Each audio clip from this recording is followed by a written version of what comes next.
Bruh.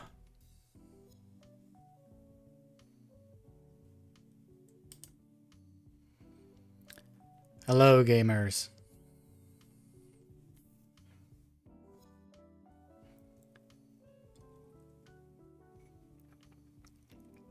And welcome to a new episode of writing the GNOME developer documentation.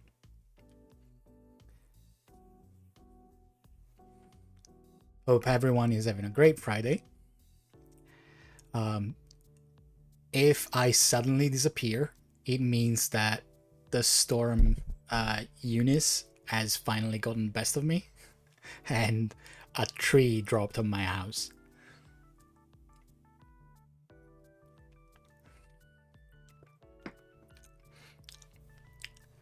Oh.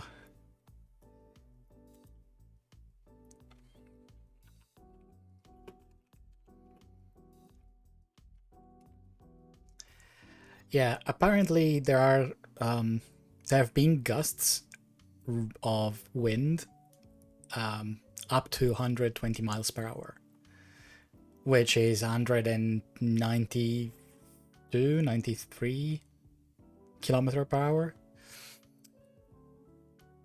And a bunch of trees have fallen in London. And I'm currently looking at the big ass tree outside of my window.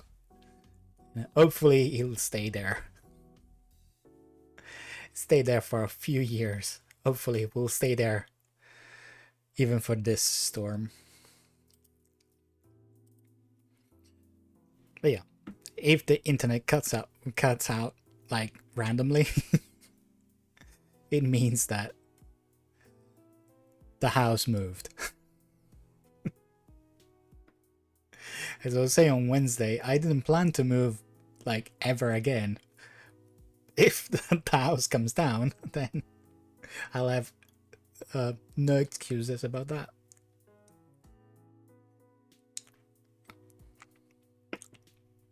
Hopefully it won't come to that, though. Fingers crossed. Oh. Hi, I'm Doug. Oh, from Kuwait. Yeah, I assume you don't have random storms. Like Atlantic storms leveling trees and stuff. So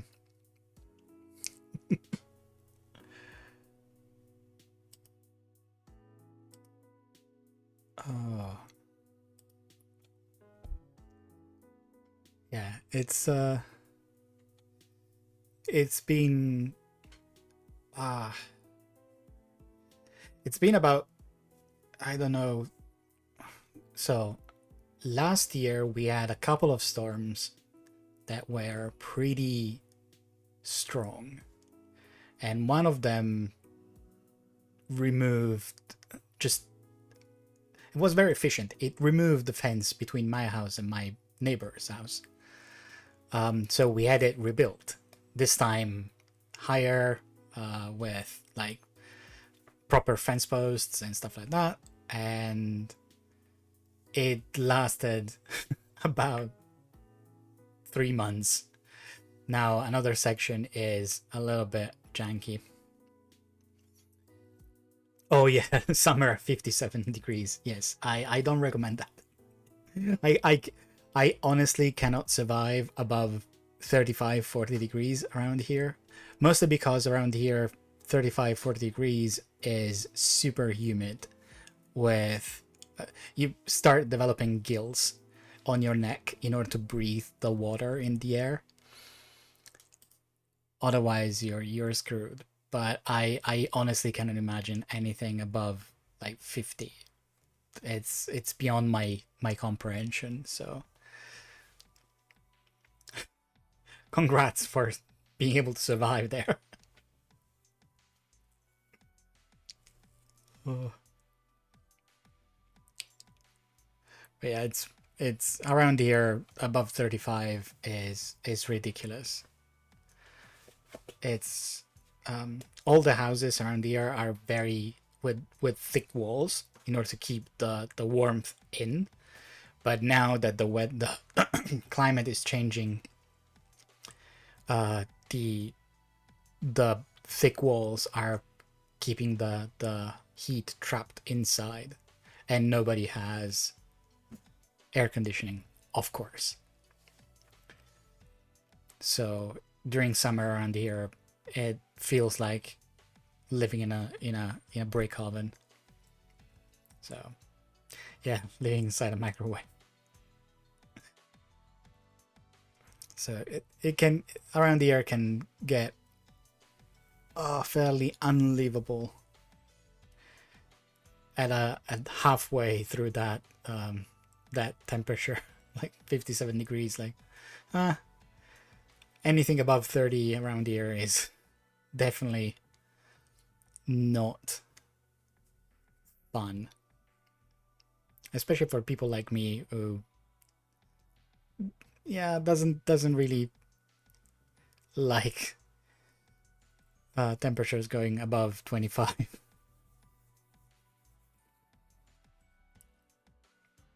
I moved from the north of Italy because I didn't want to live in a place with warm weather anymore. And of course, I moved to London right at the beginning of a complete climate disaster. And everything gets warm again.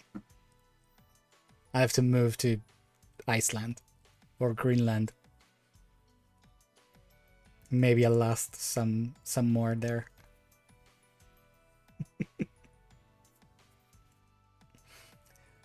Oh.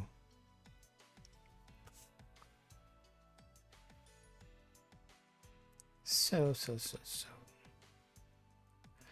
Right.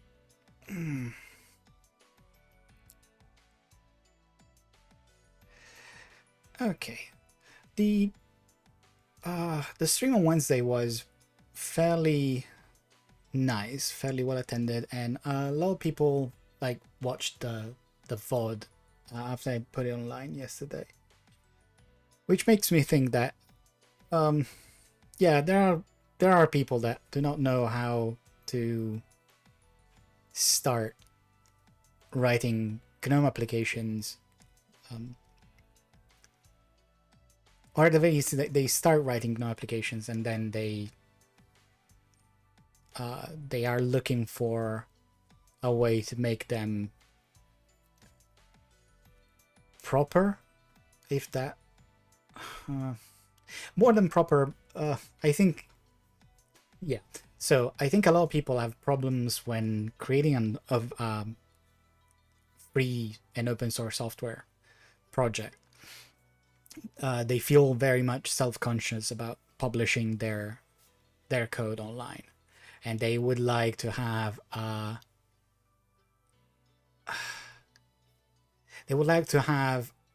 project that people can look at it. And yeah, a lot of people feel self-conscious about that. They feel like, oh, I'm new at this. I don't know if people will look at this code and will start insulting me because it's too messy, or there is always the I don't know, the feeling about that. So I think publishing a video about how to structure your code is kind of something that a lot of people are actually looking for. Is there any plan to switch to C++? If no, why? Well, there are two main reasons there. The first one is we cannot use C++ for our libraries. Our libraries are written in C, not just because we have a bunch of very good C programmers and people that are like me, but mostly because the C ABI is the only way that we know of to expose our functionality to other languages. You can also expose in part C++, if you wrap it basically in C symbols, but at that point becomes really, really complicated. There are a couple of libraries that do that. They expose a C ABI, but the implementation is written in C++. One of them is arfbuzz, and the other one, which is the text shaping API, and that Pango uses, and like other projects like Chrome or WebKit use. And another one is VTE, which is the terminal emulation library. That is at the basis of GNOME Terminal, Console, and a bunch of other terminal applications. Even GNOME Builder uses it for the little terminal window. Again, they expose a C ABI, and they are implemented in C++. But the only way to consume those APIs from other languages like Python or JavaScript or whatever is to use the C ABI, because it's the only stable ABI that exists today, and it's the only fairly well-defined ABI.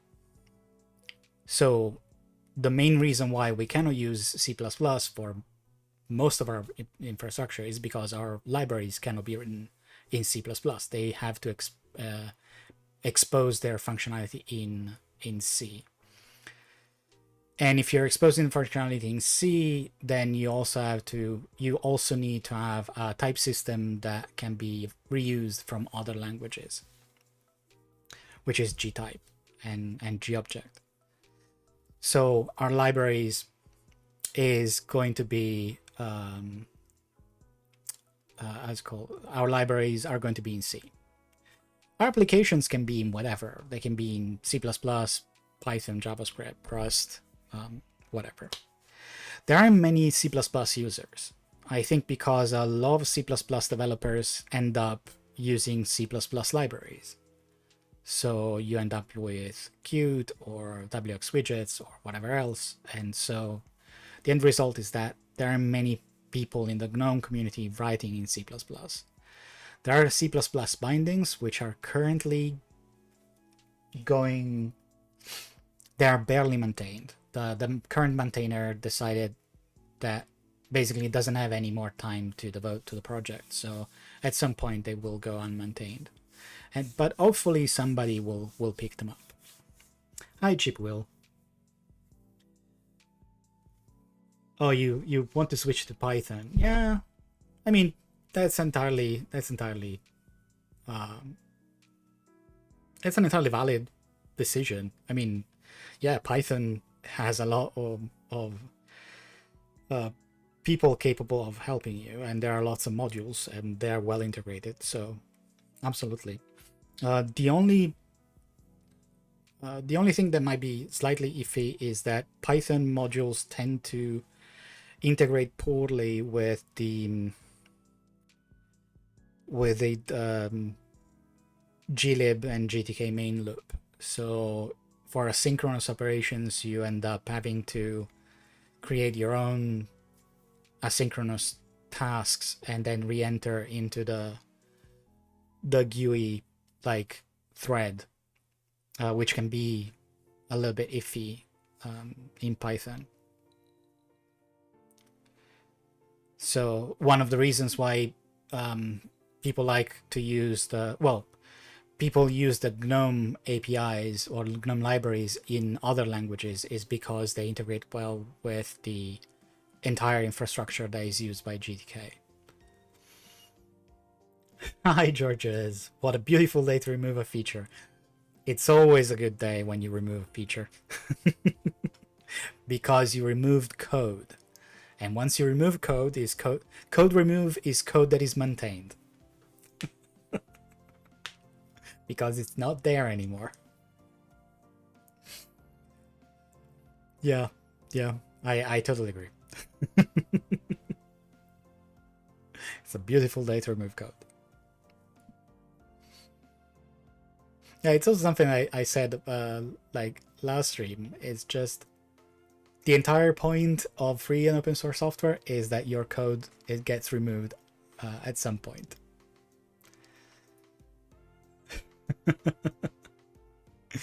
Oh yeah. Yeah, people keep thinking I write code that is easy to maintain. And the easiest code to maintain is the one that doesn't exist anymore.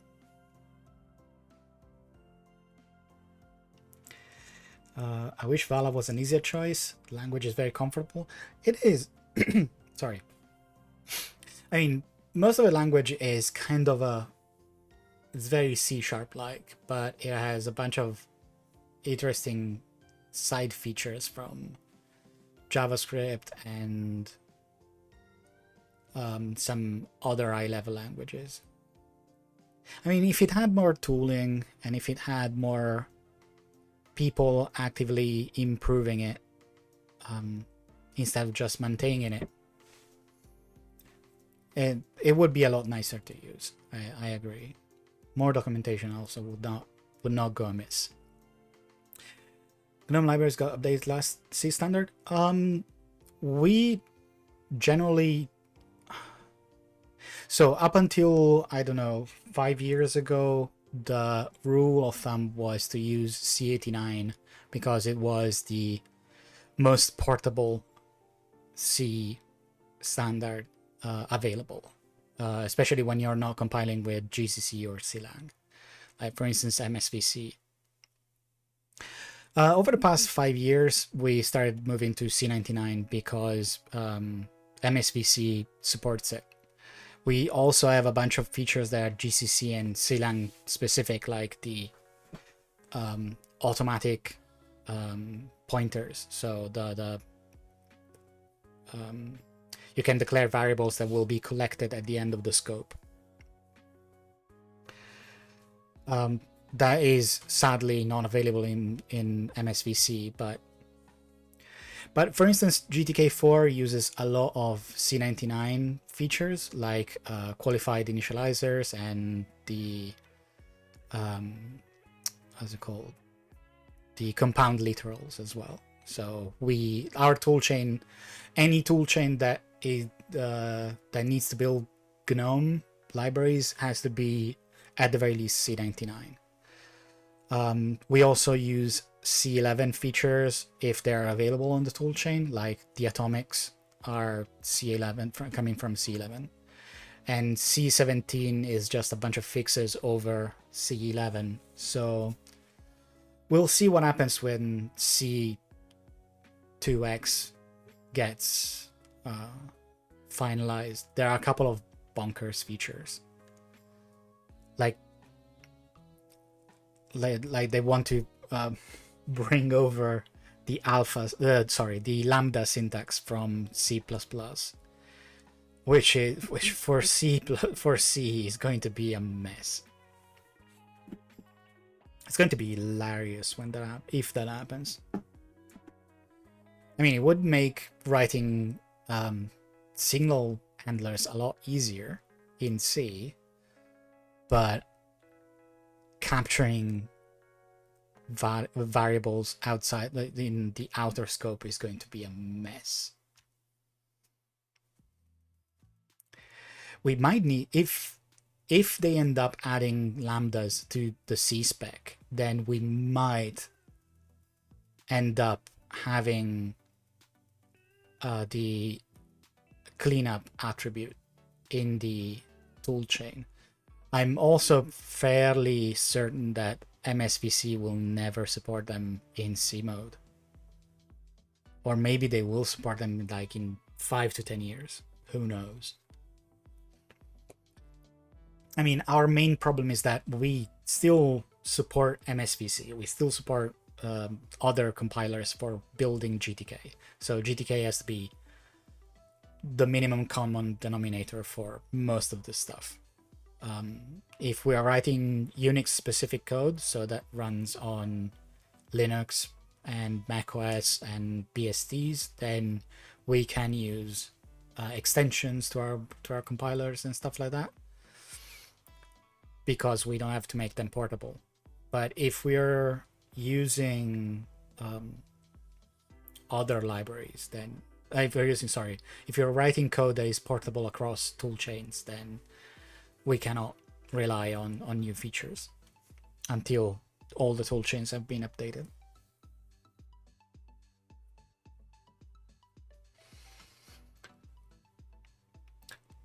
But then we have smaller libraries like Graphene, which uses compiler intrinsics and other functionality. So we're restricted to MSVC. We're not restricted to MSVC. We want to be able to, for people using Windows, to use their native toolchain to build GTK. They are compliant to the C standard. They're not compliant to the latest bleeding edges C compiler standard. I mean, also remember the C standard is basically just a pick and mix menu. It's just extremely lax. So saying that you support the latest C standard is saying nothing at all. You might be able to support a couple of features, but everything is kind of optional at this point. Plus the C standard, again, is weird.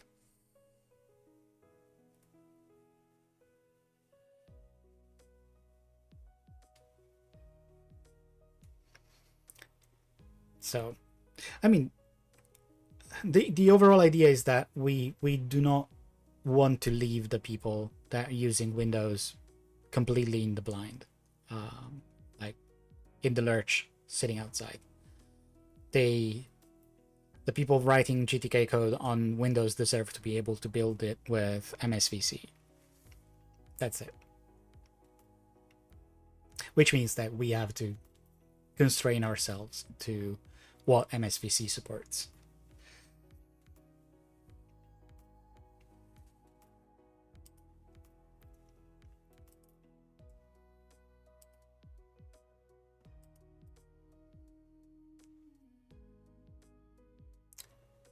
It's kind of necessary for what we do.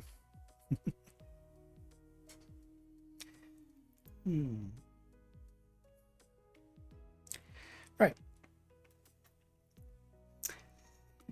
Speaking of writing code, and here we go.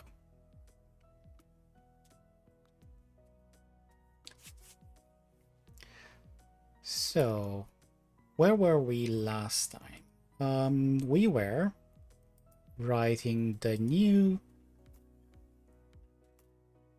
So, on Wednesday, we were writing the state tracker / model object for our application. An object that contains most of the state that we want to display in our UI.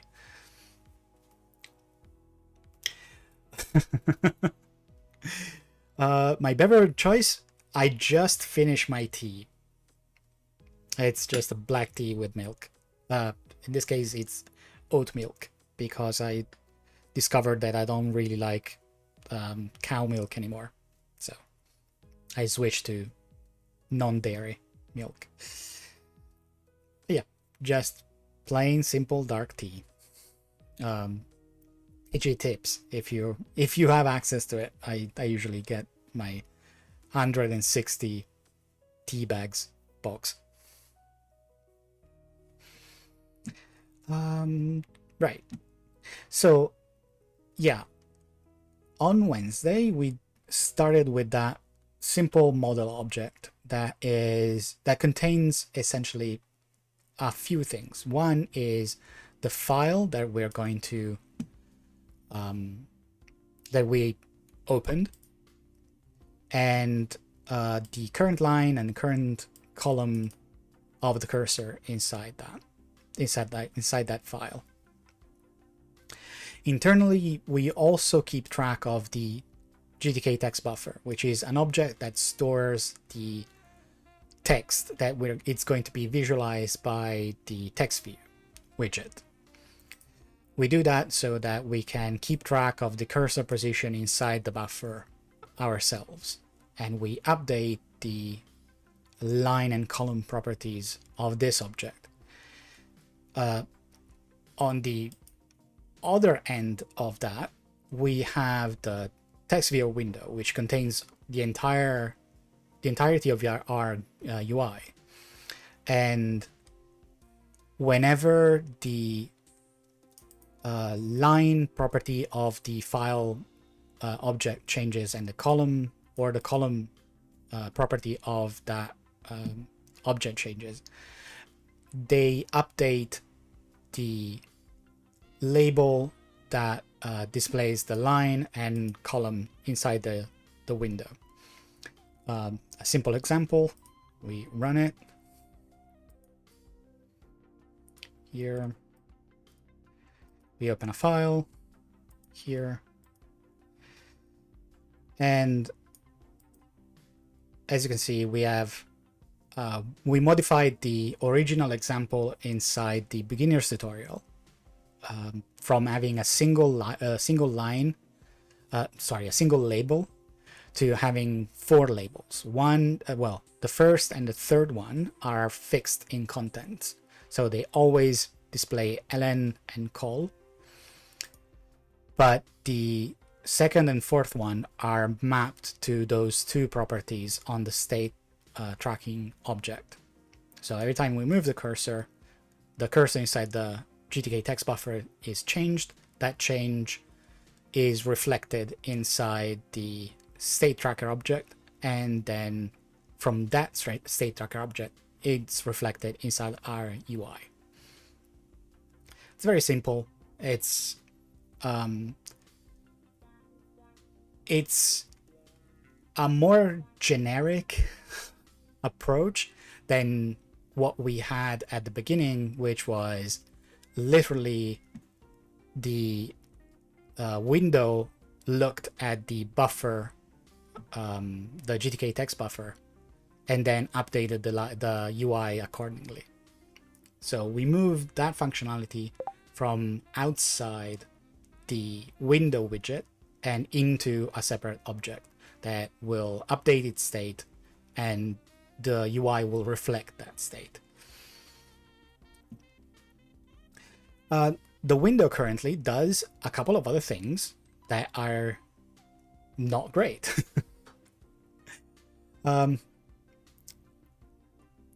Namely, it is responsible for opening and saving the file contents.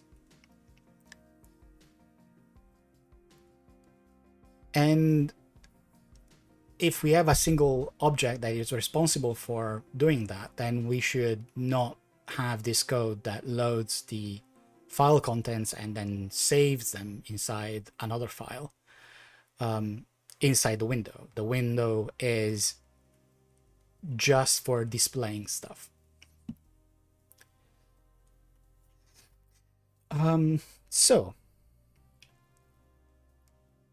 Well, the first thing we can do is to move away the saving the file contents, the text buffer contents into a file from the window to our file object. So we already have the kind of the stubs for the API here. So saving a file is an asynchronous operation because a file can be arbitrarily big. And whenever you save a file, you have 2 options. One is to use an asynchronous operation, and the other one is to use an asynchronous operation. If you're using a synchronous operation, which is perfectly fine for a command line tool or anything that is not event driven, like a GUI application, it's perfectly fine because you block until the write has finished, has succeeded. The other option is to use an asynchronous API, which will start an operation and then will return control immediately to the normal main loop, the normal event loop of your application. and then we'll call a function that you passed as soon as the operation is finished. This is kind of a requirement for any GUI application, because if you block the main loop, everything is spinning over a single loop. The loop does I've received a new event from the window manager or the windowing system, and here's what happened. Here's the code that I have to call, and the code gets called, and then that can redraw a widget or resize it or do whatever, start an animation, anything else. At that point, the main loop continues to here's the new layout of the window, and here's the new contents of the window, and it does so in a loop, in a constant loop. But if your code, which gets called by this loop, by this continuous loop, stops the control flow because it's blocking doing something like saving a file to disk, then you prevent every other operation in the sequence from being executed, which means that if you start opening a file and it takes more than a couple of milliseconds, then you'll start losing frames. On a normal system with an average display, you have about 16 milliseconds per frame for doing your stuff, in theory. The problem is GTK also has to live inside that frame budget, which means that GTK has to do its work in the same allotted time. So what you have is a lot less than 16 milliseconds.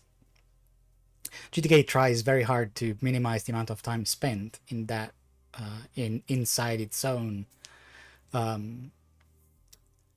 code, but the budget is never 60 milliseconds.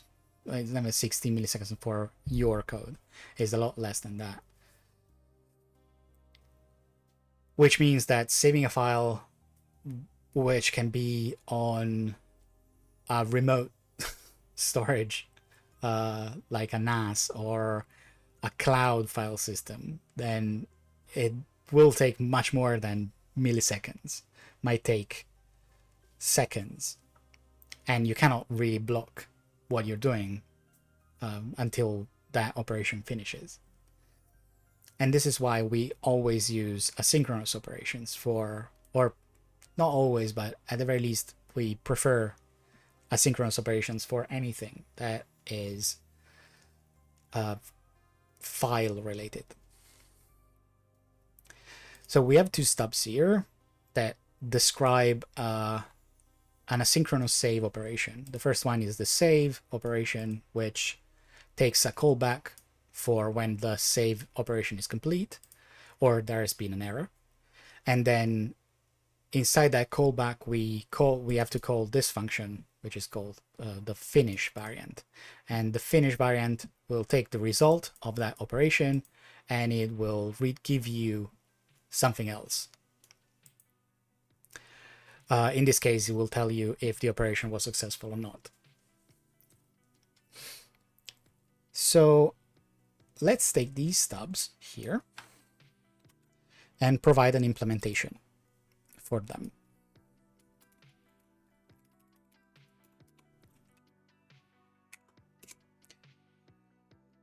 So we already have an implementation inside the window for this kind of stuff, which is literally this. It's going to be slightly different because we have access to other data structures, but it's going to be pretty much this. So we don't need to get the buffer from the text view because we have it ourselves. The TextViewer file object contains a text buffer. We take the beginning of the of the buffer, we take the end of the buffer, and we get the contents as a string between those two boundaries. So, and right, in theory, then we have this, which is an UI update. And then we can call an asynchronous function here. In reality, we will not be doing this because we'd have to call gasync ready callback here. One fundamental rule of all asynchronous operations in GTK, GIO, and all the GNOME libraries is that the callback that you pass is going to be called in both cases, so both the success and the failure case, which means that we cannot immediately just return and then do this check here. So for the time being, we are going to remove this and assume that if we're pressing save, then you are going to have some content inside the file. We're going to fix that later on. And I'll show you how to do that. But for the time being, we can do this very simple thing. And then we have the finish, which is the complete one, the complete thing.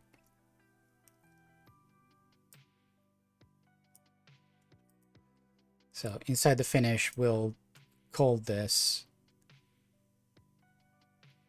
and then here,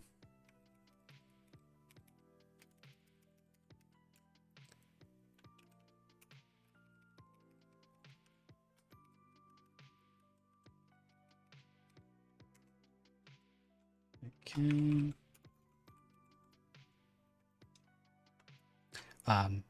Yeah. So the replace contents API operates on the file object. So the file object will have to be passed here because we're not saving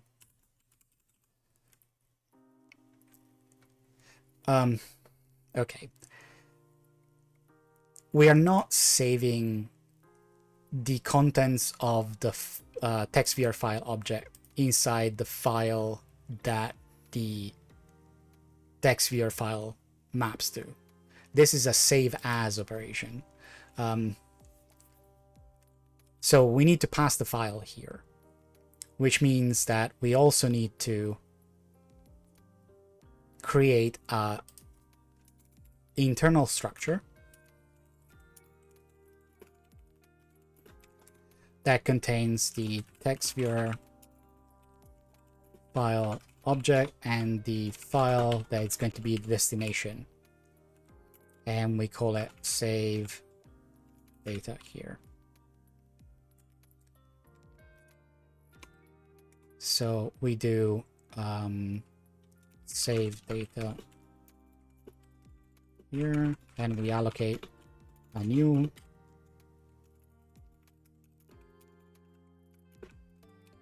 data structure, and we store the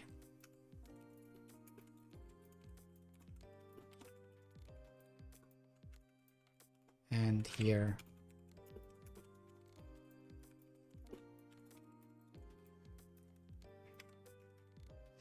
so we pass here and we call this text viewer file save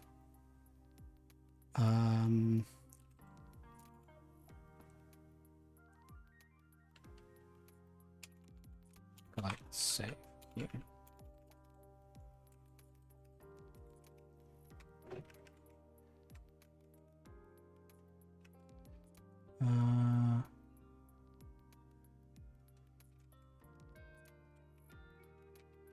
Yeah. Okay. No, I'll... It's going to be easier if I make it a little bit... if I take the complexity right now, and otherwise the amount of code I'll have to write and then undo will confuse you.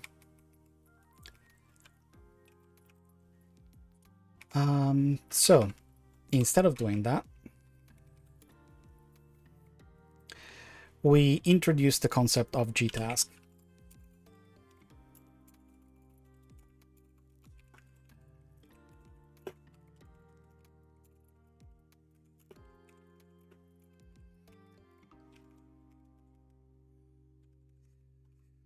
Yeah, I wanted to make it a little bit easier, but in practice, if I do this, the end result is going to be... it's going to be confusing. And I don't want to make it any more confusing than it actually is. So we are going to use a GTask.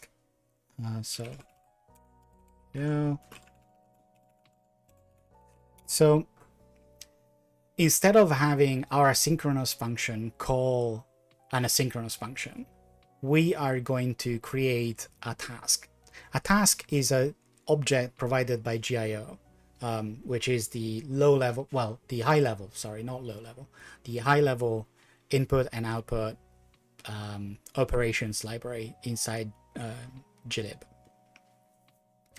So GTask is essentially a description of an asynchronous task. What it does is it creates a bunch of contexts for the task operation, and then it will run a function inside a separate thread. And when that the separate thread completes successfully or in error, it will call a callback that then you can use or intercept and finish that particular asynchronous operation. So, yeah. So the overall idea is that you start from a task and you pass the source object, which is in this case self, the cancelable that you get passed, the callback, and the user data.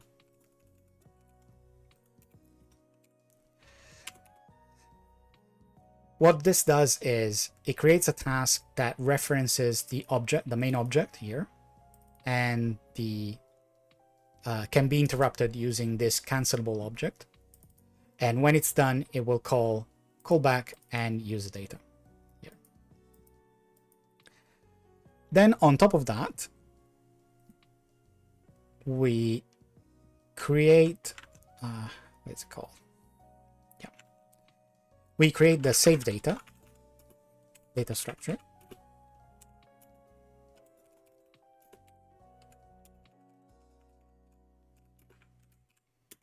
And inside it, we store the destination file. And we take a reference to it in case the file goes away in between our asynchronous operation. So we ensure that the data stays there. Yeah.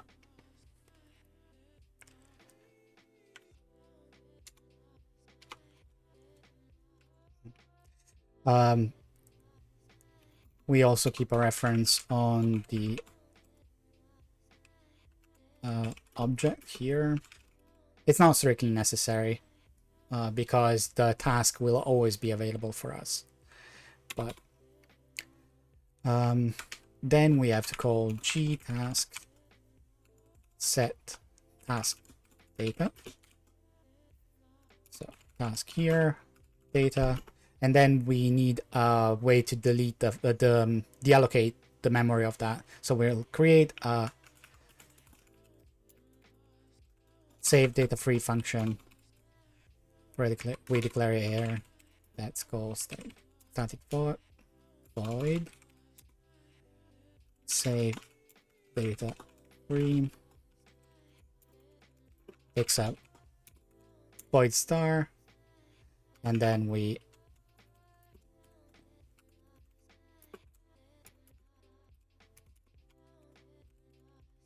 simply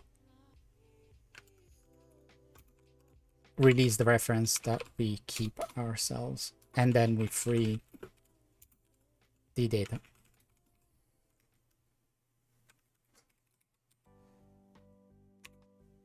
So we associate this data to the task.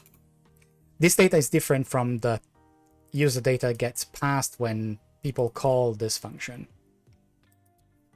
So this is a data that is associated to the task. We also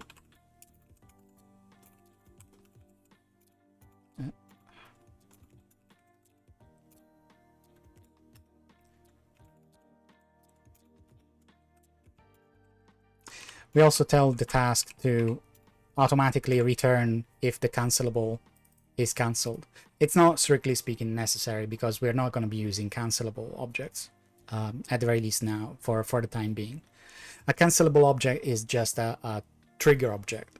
If you have an asynchronous operation that continues on, you can pass a cancelable instance here, and at some point in another thread you can cancel it. You can use gcancelable cancel, and every time a task that uses that cancelable is cancelled, it will immediately return and call the callback here and set an error state because you canceled the operation.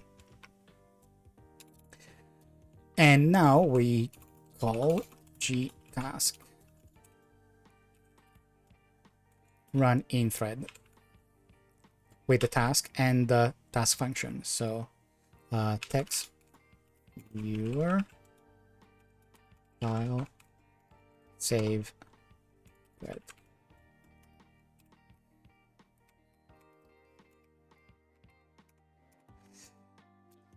I'm using GAutoPointer here for the task because at this point you can drop the reference to the GTask instance. The running thread method will keep a reference on the task. So the task will stay alive as long as the thread is running. And GTask new returns a new reference. So if you don't want to keep the task around, you have to drop the reference you acquire from GTask new after grun thread is called.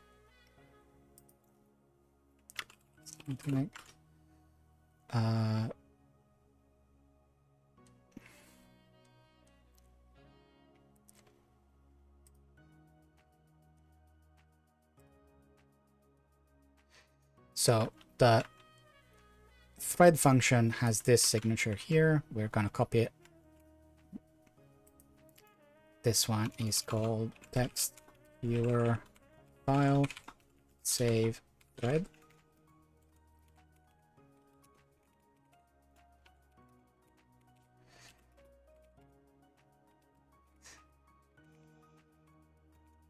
So this is kind of, it looks a lot like an asynchronous operation function.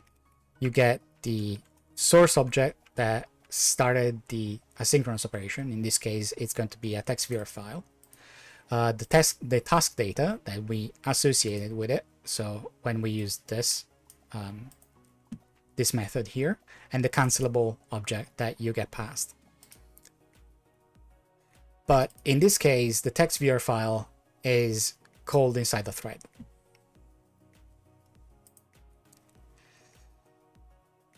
So one of the very important things inside GTK is that you cannot call GTK API from different threads. You only have one thread, which is the main one, which is the one where you initialized GTK.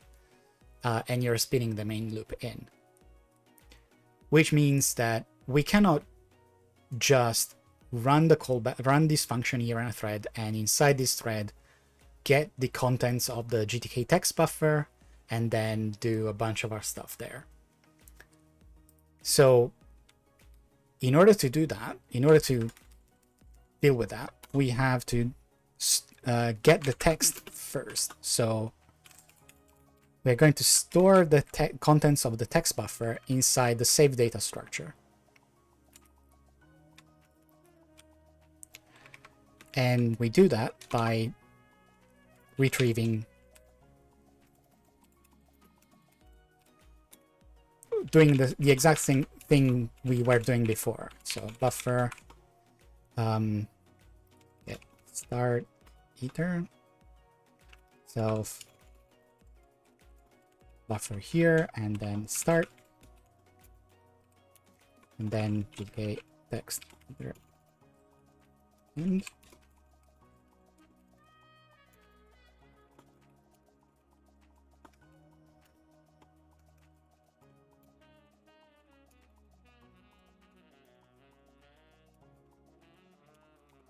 and then we do data contents wait text buffer get text.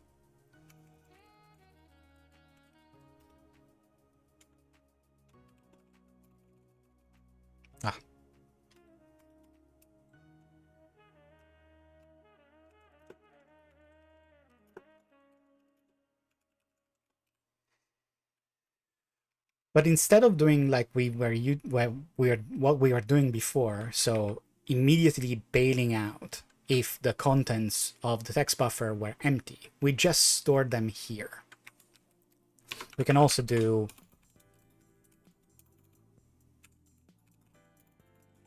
something similar here. So we pre-compute that field.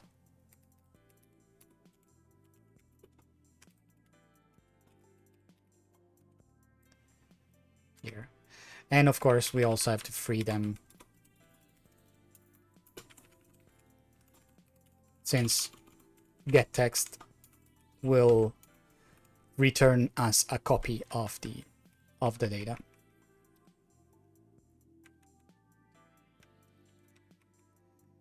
Now that we retrieved all the contents from the text buffer inside the thread, it's safe for us to access them because those contents are a copy and they are not going to be we are not going to access the internals of the text buffer object.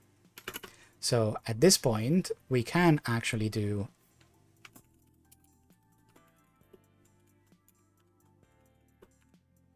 this task data. So if data contents len equals 0,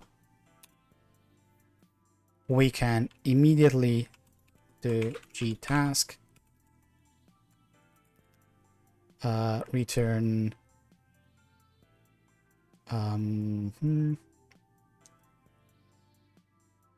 we can return an error, or we can return a boolean for false.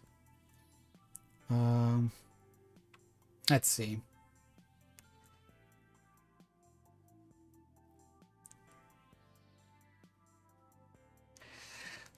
Let's return an error. We will have to define an error, but it's fine. In this case, it's going to be error here.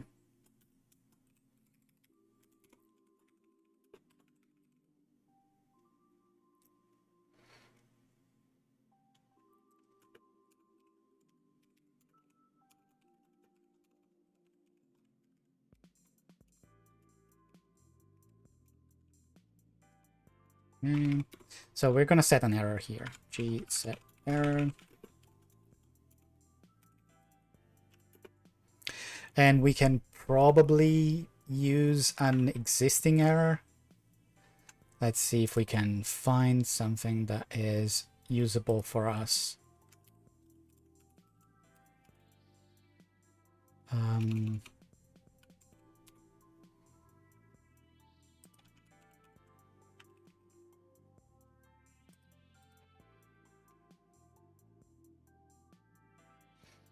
Let's see.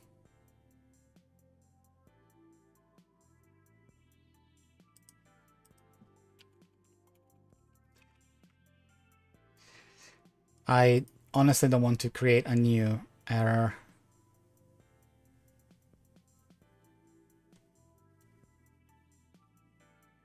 Let's see.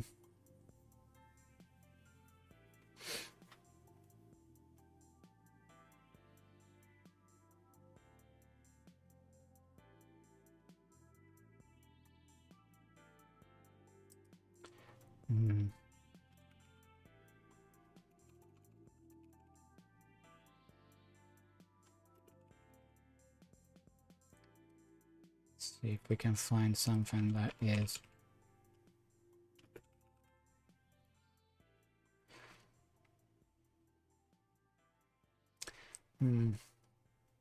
creating a new error is useful, but it's kind of boring.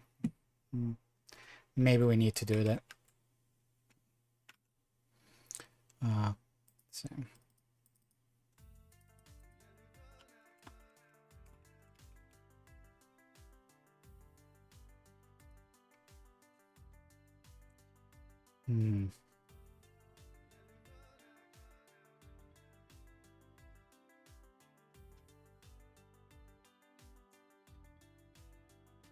Because we could return a boolean that is just false without any error. Yeah, I don't want to make it too complicated. Registering a new error, it gets boring fast. It's a lot of boilerplate gunk. GTask, return boolean, task, and false.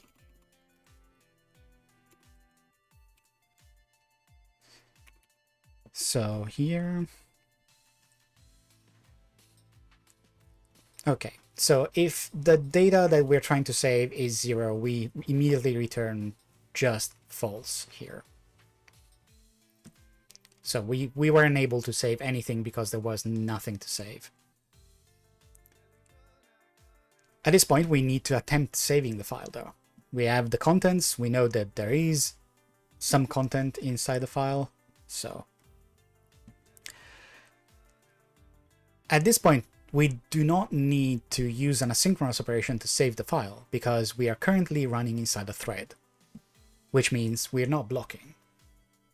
So instead of using let's see, replace content async, we can use the synchronous version of this function. So replace contents.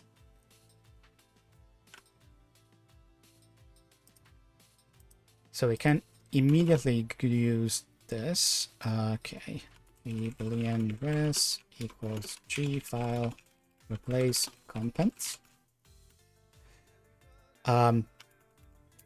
Which file? The file inside our data. Using which contents? The contents that we have.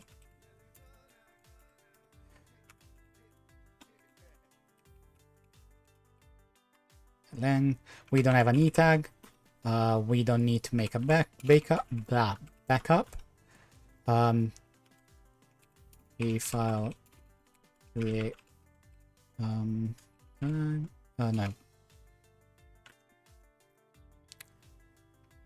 We can reuse exactly the same tags here. G file create none. We don't care about the new e tag. We have a cancelable here. And we have an error. Let's break this line up so we don't end up with a mess to read. So let's move this here so it's closer to where we are going to use it.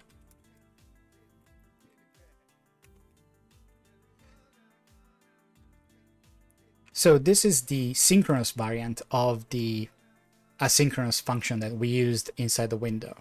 Since we are already inside an asynchronous operation, we don't need to use another asynchronous variant. This is kind of how you also do.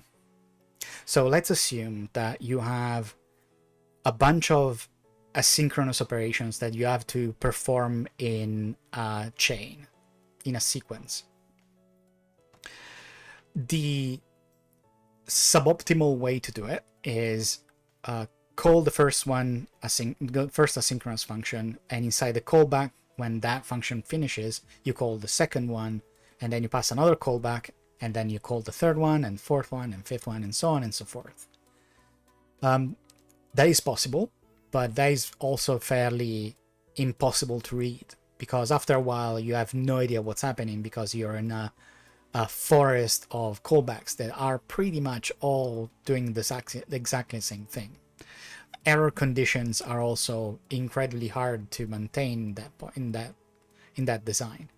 So instead of doing that, you create your own asynchronous operation using GTask, and inside that the GTask running thread function, you call the synchronous operation for each the synchronous variant for each operation, and then you interrupt the chain every time one of the operations fails. So it's a lot cleaner and a lot simpler to follow along if you have a single asynchronous operation that calls a bunch of synchronous operations inside it. And GTask makes it a lot easier to deal with. So here, if there was an error, we do GTask return error. What the?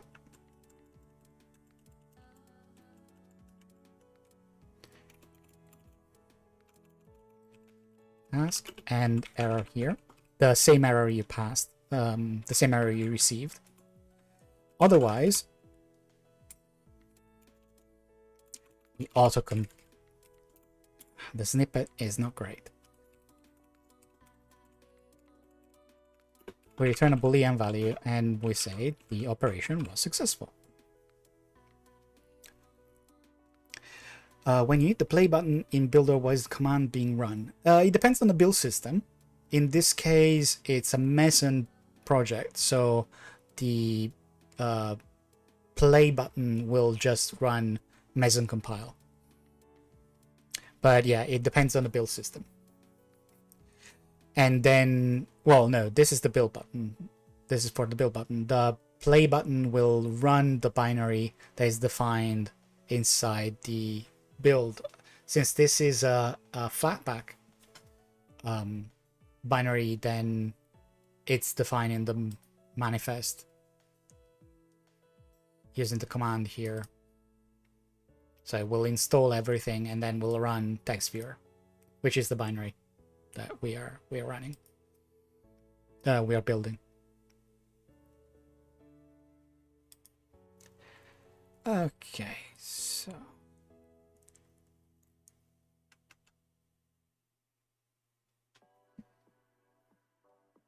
so when you call GTask return Boolean or GTask return error or any other GTask return whatever,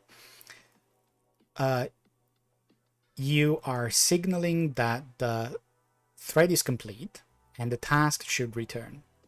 And the task returns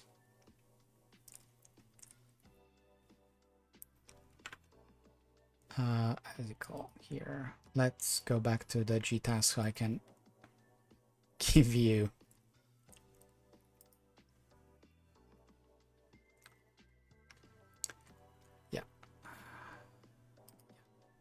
there it is.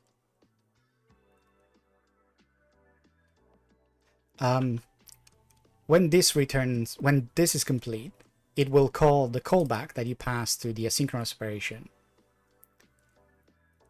At this point, your code will call the finish variant, and the finish variant will take a gsync result object that gets passed inside the async ready callback. This gsync result is really the GTask itself. So all it does is this.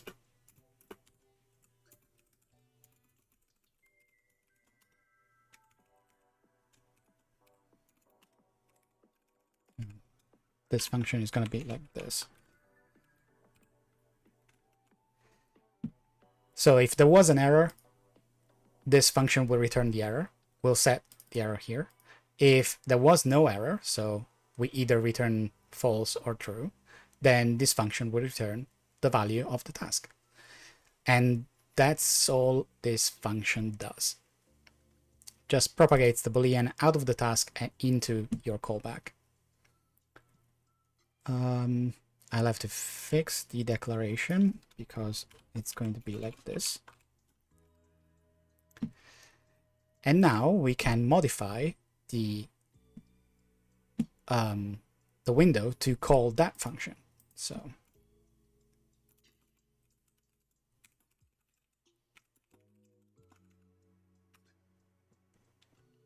self file. It's going to take the file that we save into, then the cancelable is going to be null, and this one is going to be save as file complete.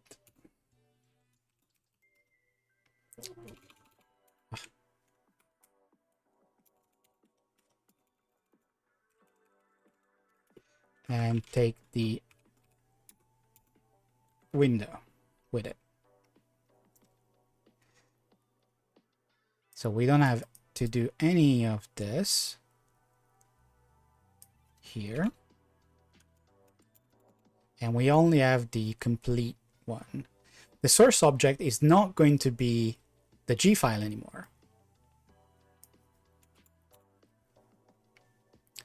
And we don't need to do all of this anyway.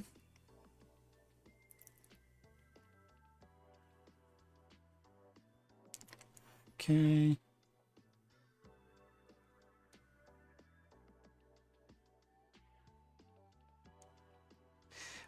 But we are going to need the display name of the file. So for the time being, we can do this, and then we do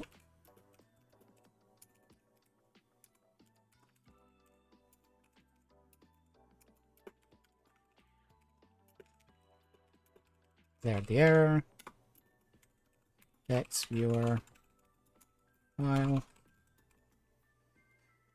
Save. Finish.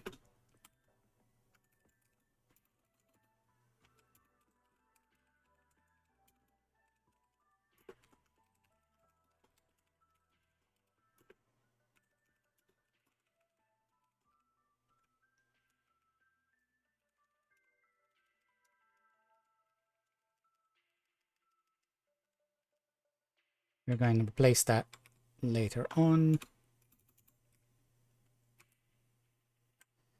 So if the error was not null, we print it out. And we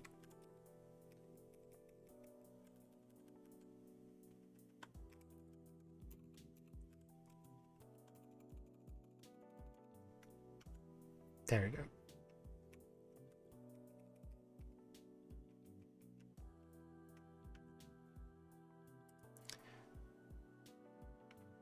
We have a few warnings here. Probably because I did an autocomplete. Yep. So let's go back here. I call it that's it should be file. Yep.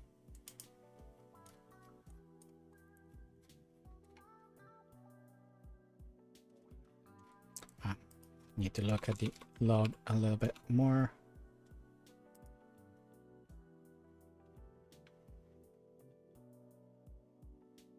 There you go. Oh yeah.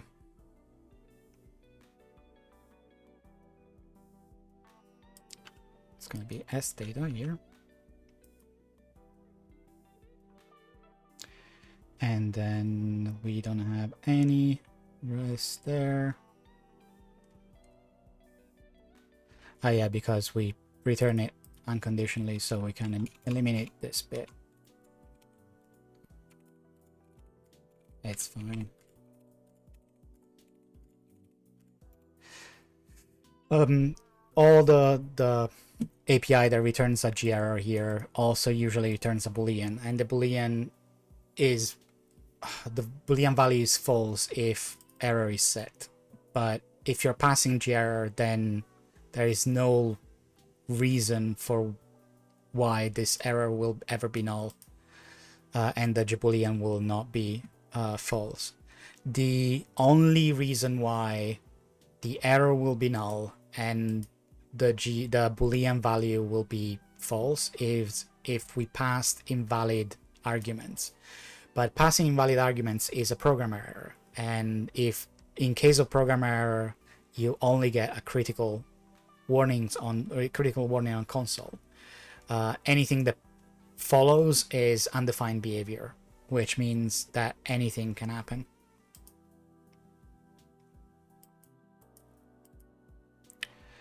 Okay, let's go back. Don't care. Save. Oh, yeah. I forgot. Here.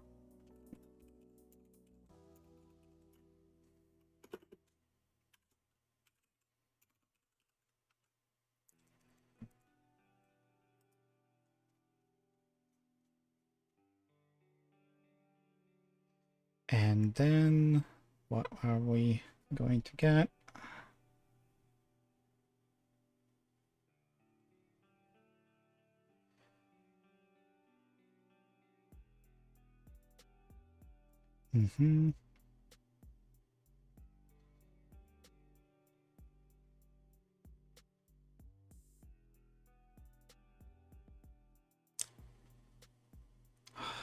It would be a lot easier to see what's happening here. So the first one is going to be a GTask, source object, task data, and gcancelable. Okay. And a void.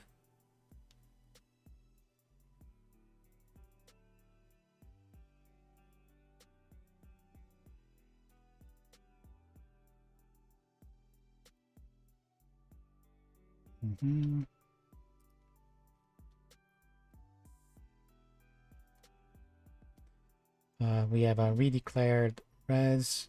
Oh, yeah.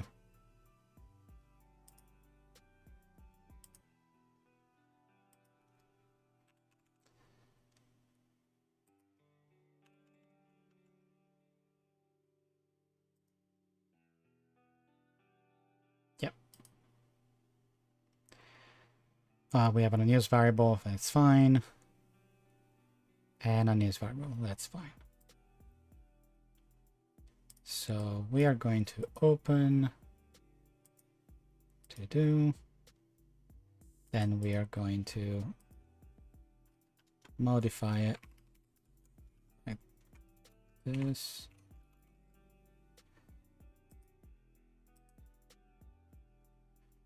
And we save it as to do. Yes, we're going to replace it.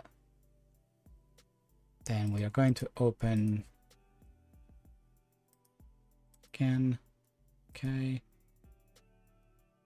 Open to the two. Yep.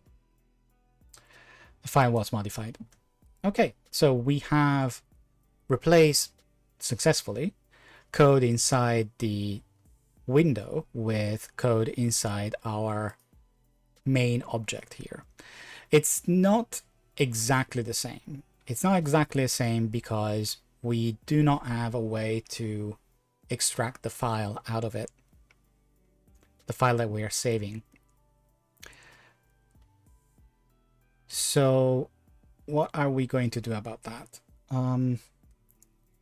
Again, we cannot update the UI from our thread here. And also it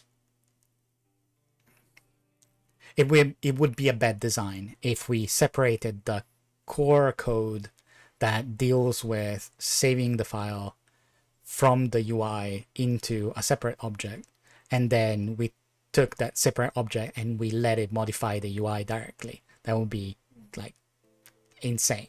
It would be pointless to an incredibly high degree. So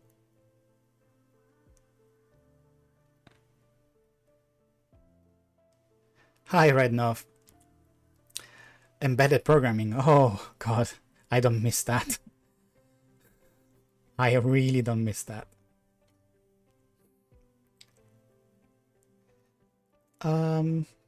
Yeah.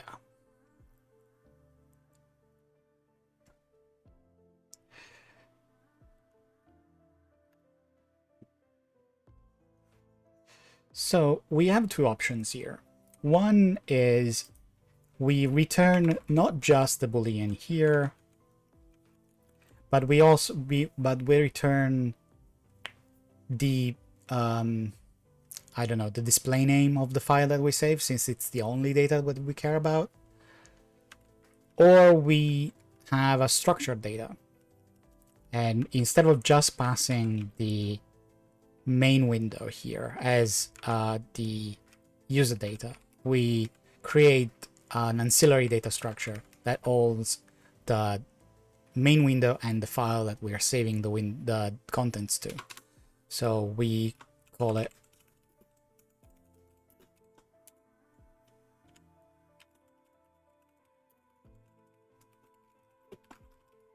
here, and we also call it here. And we call it save as data. And then here we allocate it.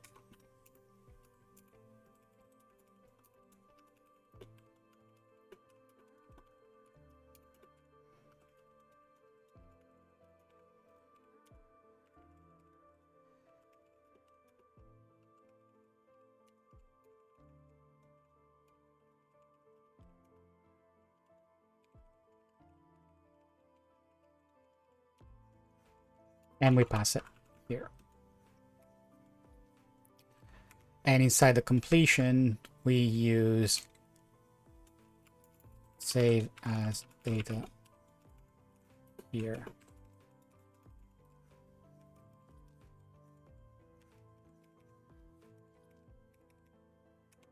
And then we do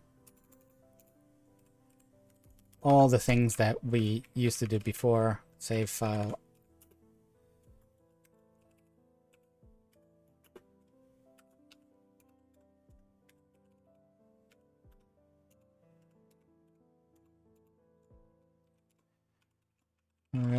Peak path data file. So if we had a successful result, let's actually do this. So we call g file query info, use the data file. The attribute that we care about is standard display name. The flags that we care about are none. We don't have a cancelable, so null. And we have an error here that we can pass.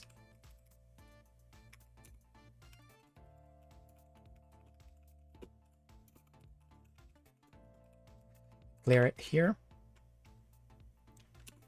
And we have to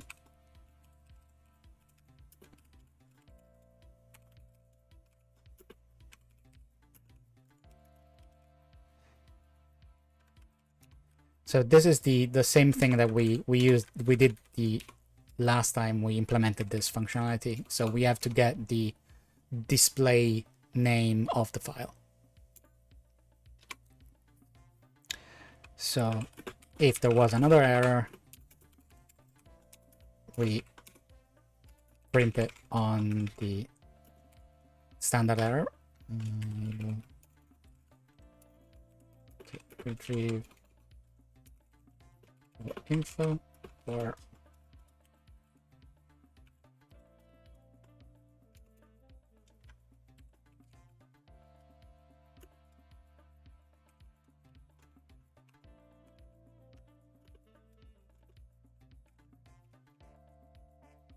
we also need to put a new line here.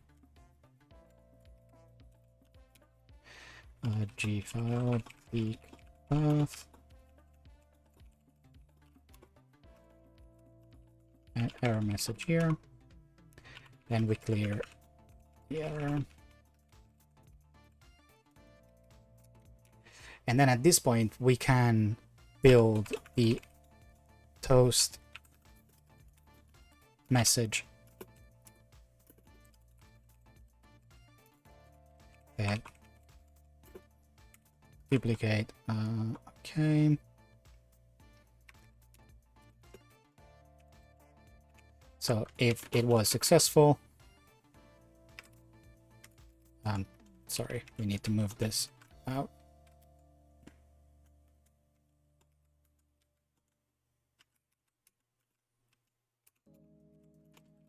It's null. So in case of success, we do this. File saved. Content saved to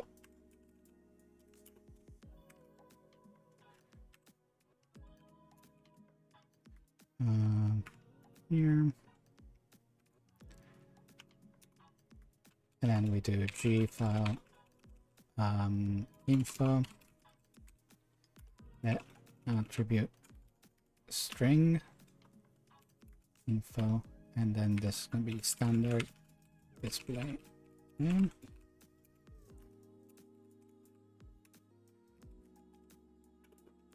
Or else sometimes I hate snippets. They are such a good idea normally, but they can be an impressive pain in the butt.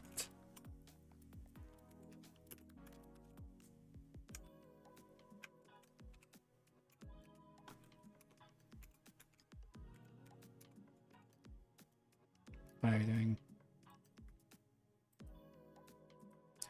When you type faster than the snippet engine can fill out the data for you. The STM32. Oh, the STmicro toolchain. Yeah, I used to back when I was working at OpenEnd. Jesus, more than 10 years ago. It's almost 15 years ago. We actually worked with STmicro.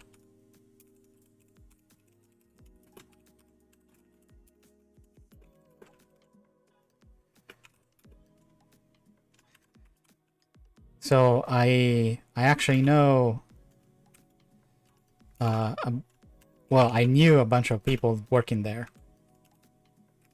Let's also do this.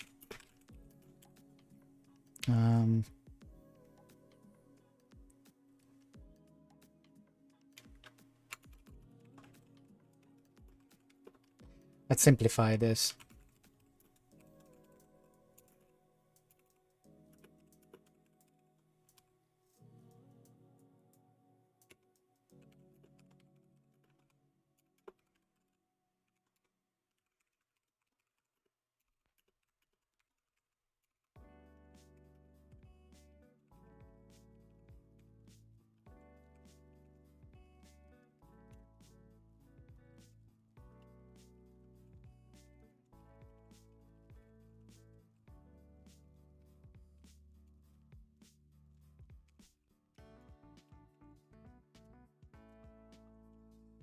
No, I don't want the else if. I need to delete this fucking snippet.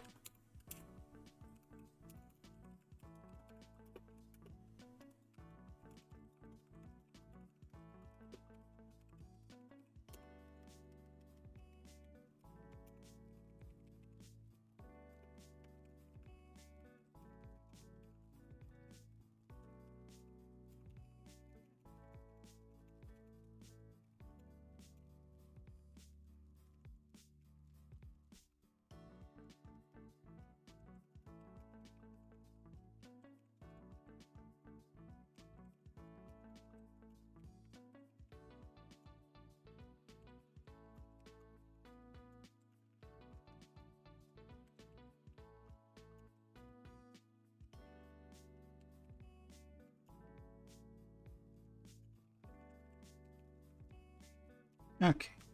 And now we can do toast overlay add toast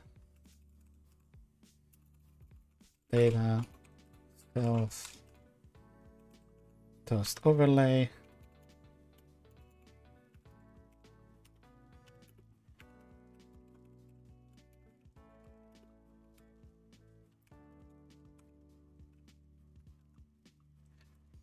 Let's see what happens. Data file. And it's not going to be res here, it's going to be MSG here. Let's build again. Okay. Let's run it. We open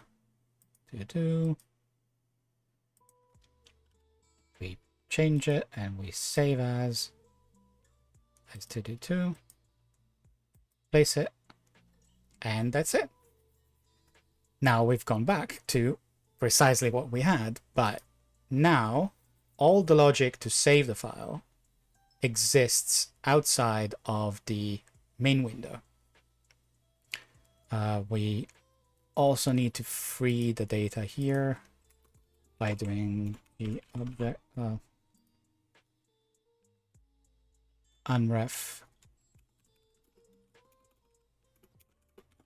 data file, and then we free the data here so we don't leak memory.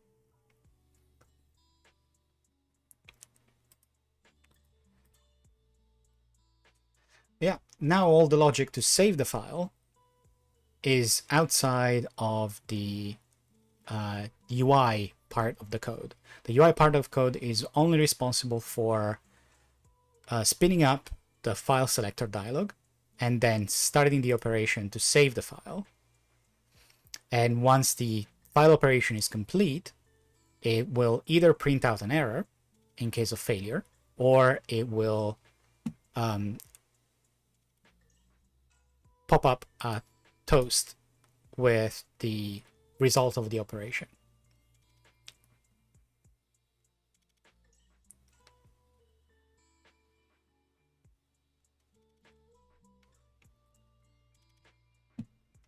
So, okay. Now we have to do exactly the same thing, but for opening the file. Opening the file will probably be a little bit simpler because we have a single thing to do inside the finish function, which is updating the buffer. So the finish function for opening the file will be responsible for getting the contents of the data of the file and putting them inside the buffer.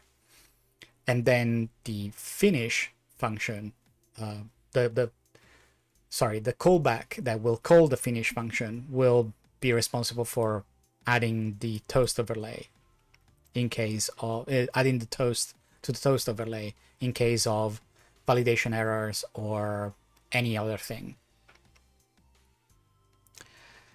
So, right.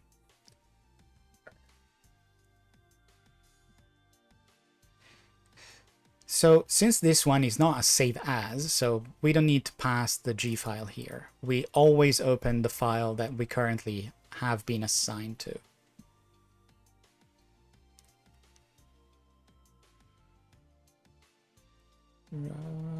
Okay. So we need to implement these, and we'll implement these functions exactly like we implemented the save function, which means using an async GTask.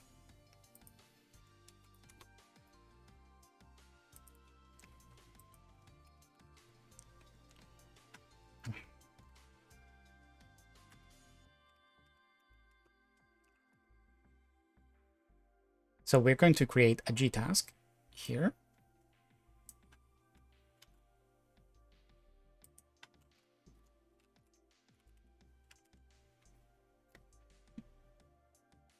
And then we are going to have the same thing again to running thread and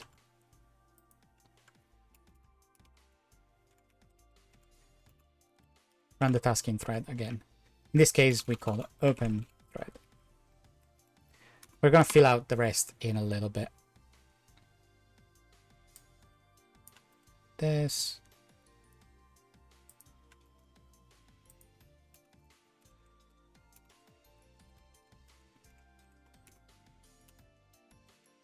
So the operation is going to be exactly like we did in the window, which is going to be gfile called load contents, not the asynchronous version, but the synchronous one. So let's see the documentation for that. It's going to be gfile load contents.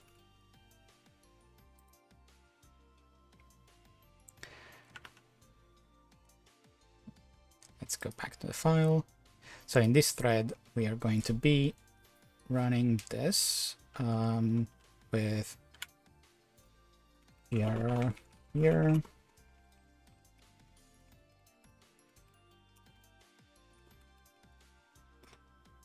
So it's going to be the data file. We're going to fill the data file later on, but it's fine there. It's going to be data cancelable. We're going to get the contents and the length. We don't care about the e tag, and we can pass the error.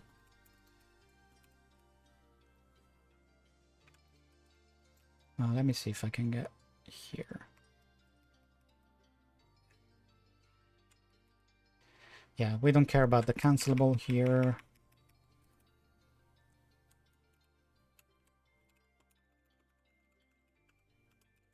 But we can pass this one. So,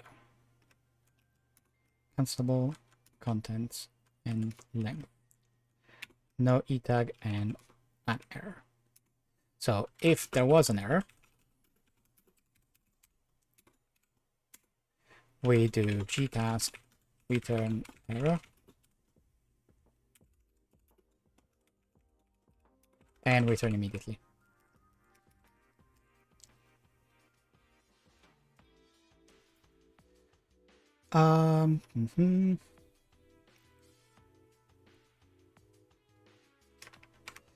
We also need to set the task data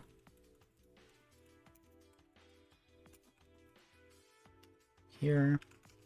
Task data here. We're gonna fill out the data now, and then open data free.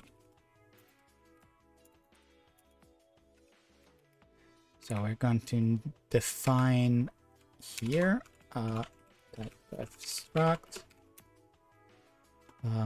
text viewer file here. We are going to save the we don't need the G file, but we are going to need the contents.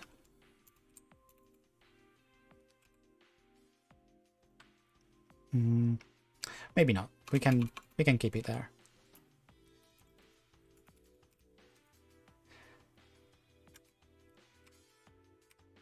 So open data, it's going to be here, new and 1. Data self equals ref self. Keep the object alive for the duration of the. Okay, open data here, and then we need a static void open data free.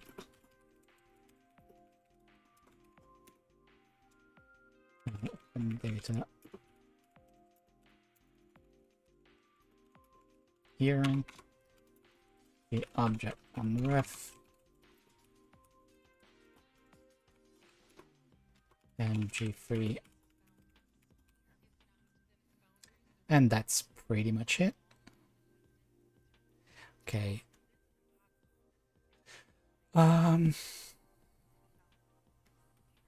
Let's see.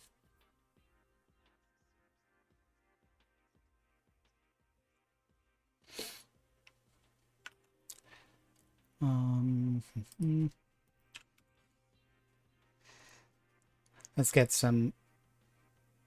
Let's see if we can get some idiomatic behavior here.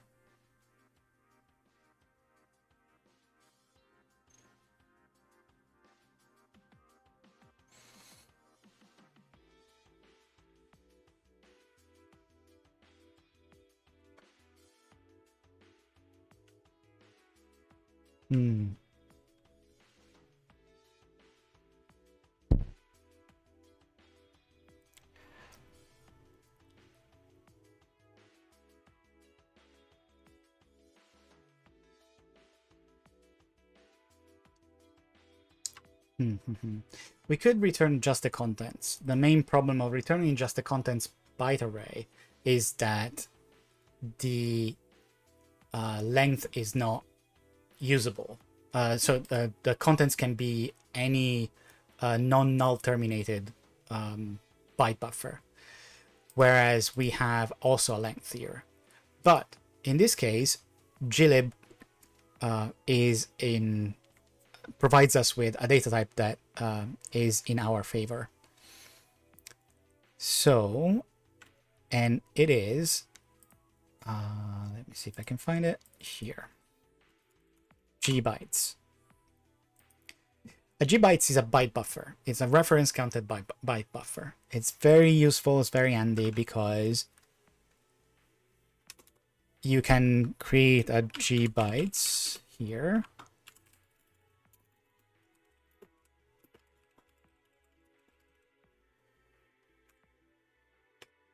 And you say new take.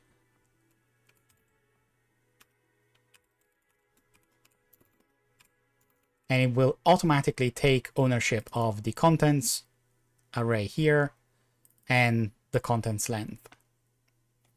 And at this point, we can do GTask return pointer here, task buffer, and then GBytes and ref.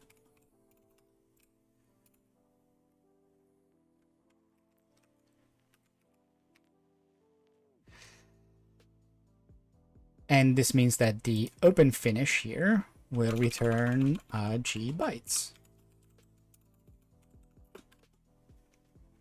We'll have to modify the declaration here.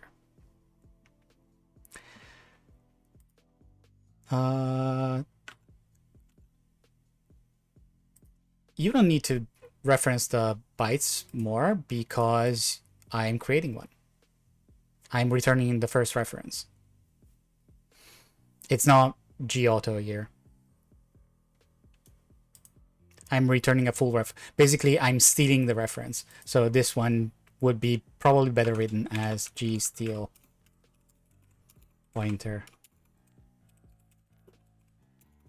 Here. This is how the glib maintainer would write it, because we are stealing the buffer here. We are moving the memory from this function, this variable to this function here. But yeah, no, that's a good point.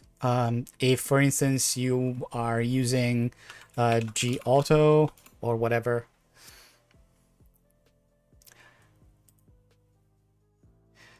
yeah, the propagate pointer will call the destroy function when the task is over. I mean, the documentation is of GTask is where is it?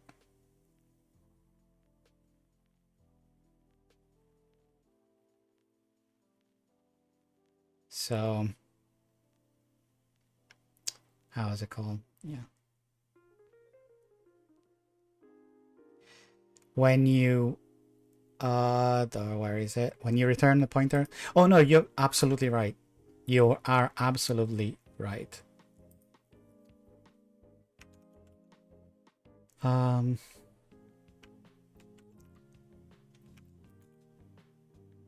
You are right.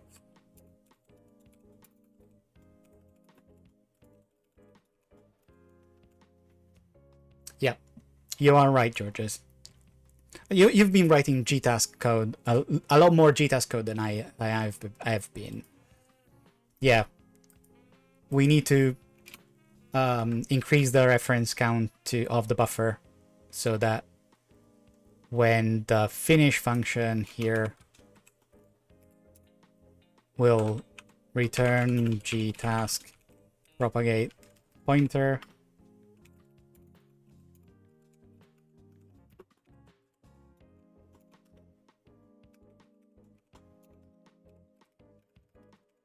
it gets called, it will return a full reference of the gbytes. You're right. You're absolutely right. It's a little bit weird, and so it's easy to forget about it because we are creating a new instance here, and we are then passing this instance here to this function, and then we are also telling it how to unref how to drop or to free the function, to free the data. But then propagate pointer will return the pointer that you're passing as is, which means that at the end of propagate pointer, the data will be freed. So if this one only had, if we wanted to, we could return something like this. Steal pointer buffer null, something like this. So it won't clear the function and we return the buffer by itself. But it's clearer if we actually do this. So this one, reference count 1, reference count 2. This function will return we return the gbytes with reference count 2, and then we'll drop the reference count 1 to this. At this point, once this function finishes, the gbytes that is returned as a reference count of 1, which means you get the gbytes. The transfer is full. The ownership is transferred to you. So you are also responsible for dropping the last reference on this. So let's do this, and then we call text your file open.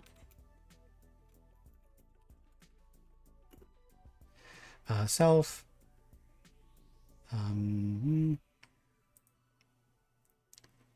No cancelable.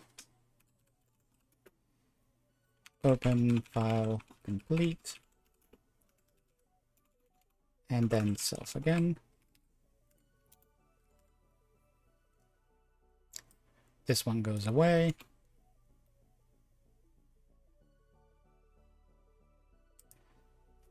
This one gets removed.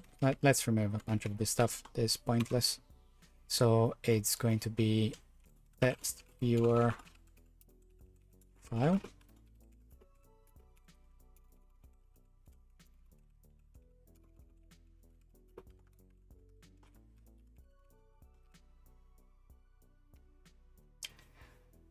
Yeah, rule of thumb in async code and GTask is always pair ref and unref. In general, yes, you have to pair ref and unref regardless of asynchronous or synchronous behavior. But for asynchronous stuff is easy to forget reference here and there, because they can be very distant from one to the other. Usually in synchronous code, you have the reference operation, the acquisition of a reference operation, then you have a block, and then you have the release of the reference.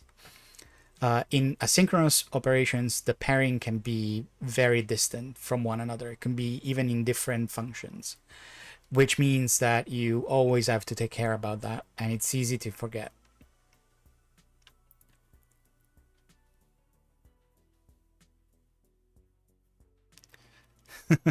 Yes. always write ref and unref and then fill out the bits in the middle so you don't forget. Which is kind of it's one of our biggest issues, to be clear here. One of the main problems of the GNOME platform, it's not problem, is one of the main trapdoors of the GNOME platform is that debugging reference counting issues is really complicated. There are no automated tools to do that.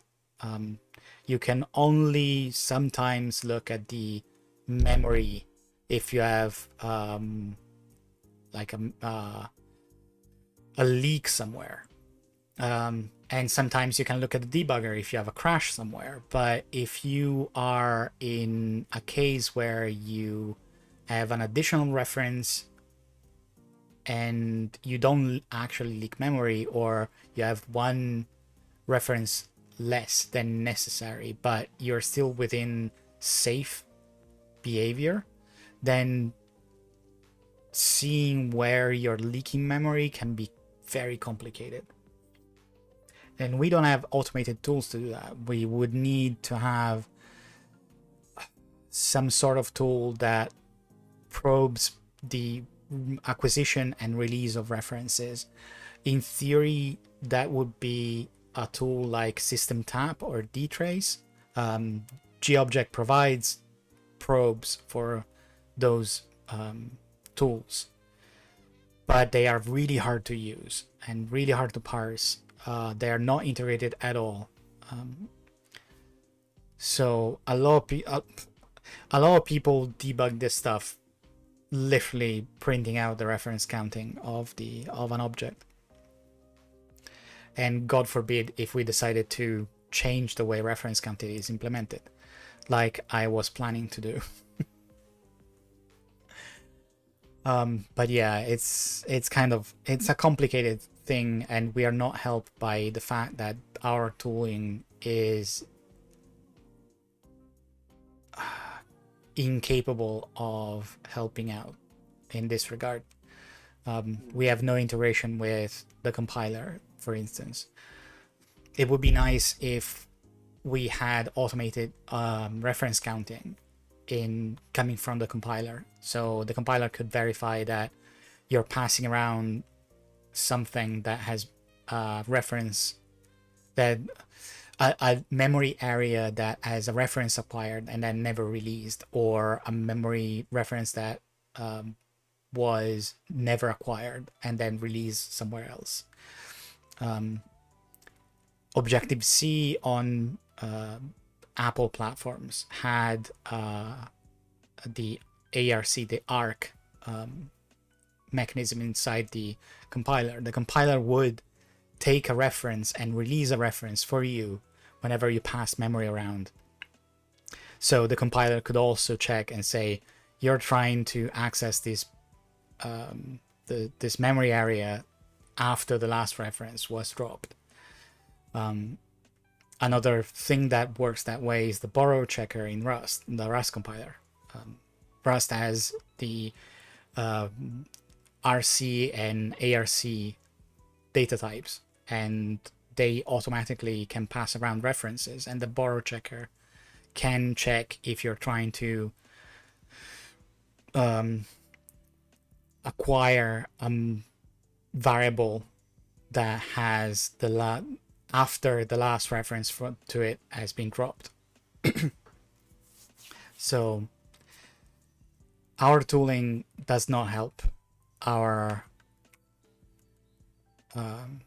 in this case, because we are built on top of a library, and we are not part of the toolchain itself. Okay, we need to finish, so we do gauto pointer g bytes buffer. Oh, we also need auto pointer here.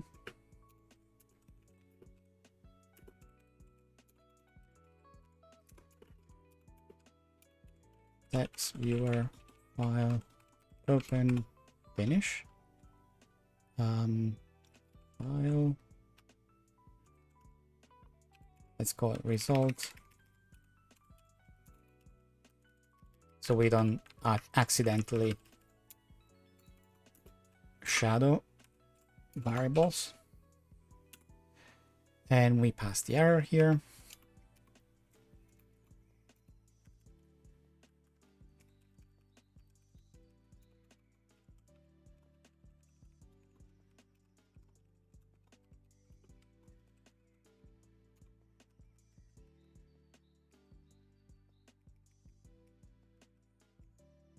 We can also call it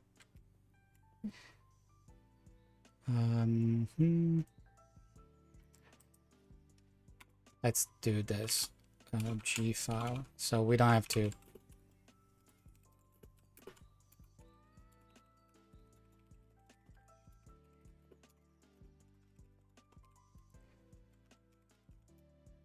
call it 20 different times.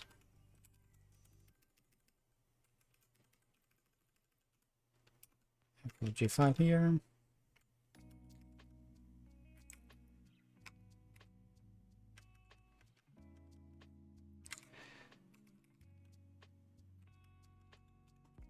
Then in this case we do g bytes get data buffer.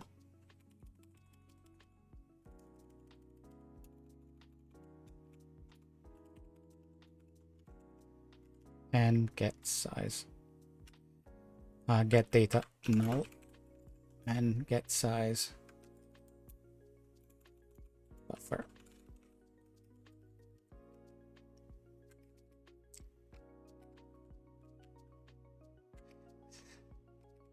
Then we're going to move this inside the finish, but for now we can do this like this. Of course, we have a bunch of problems here. Oh yeah.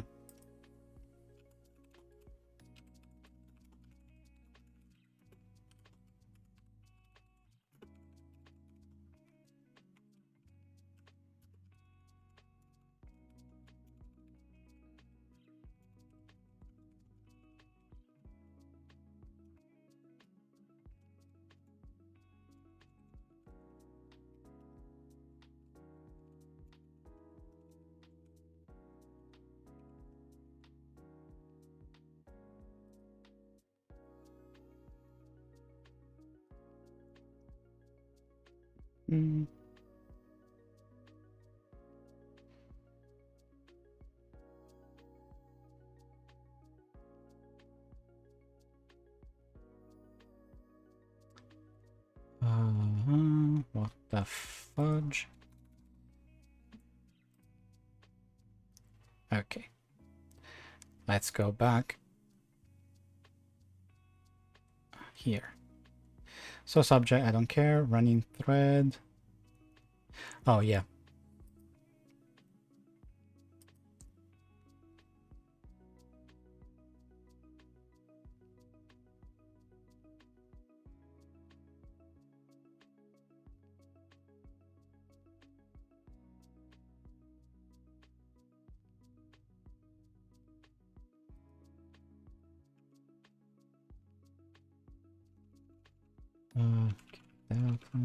So file. What are you doing?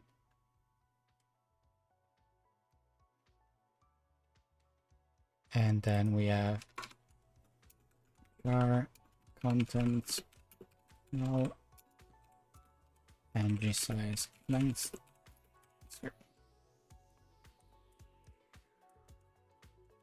And this one is destroy notify, because the signature do not match. Okay, we have 2 errors. Where are you?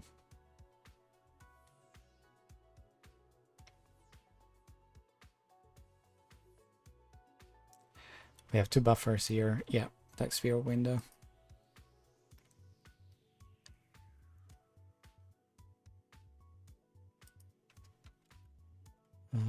That's buffer. We're going to move this code soon enough, but for the time being, we are keeping it here.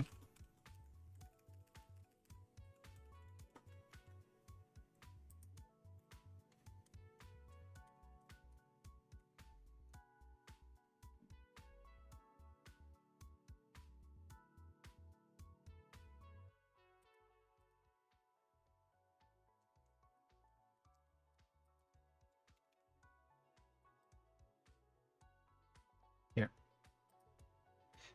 Open finish has a different, yeah.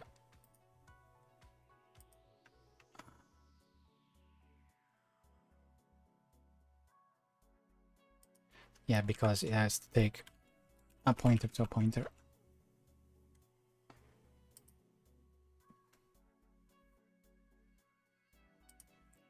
Okay.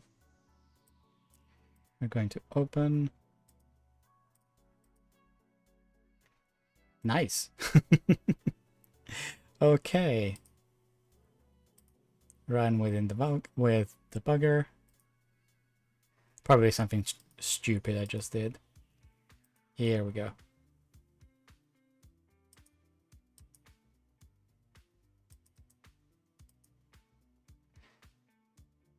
Open thread. Here.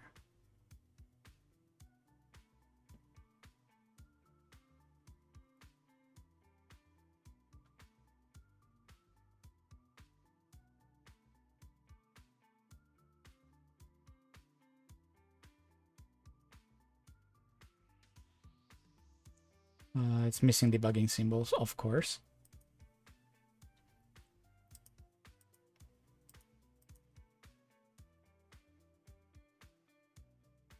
What is it doing?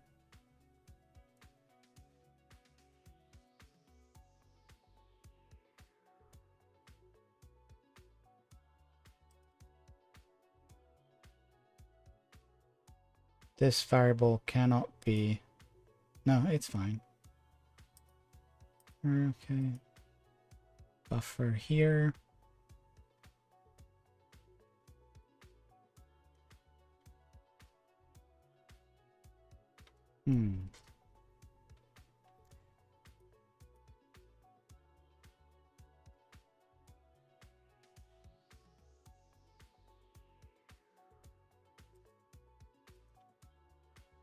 Did I set the file here correctly?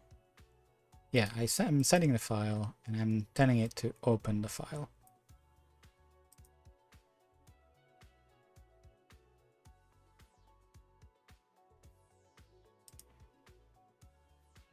Oh yeah, of course. I'm an idiot. I'm calling the wrong thing.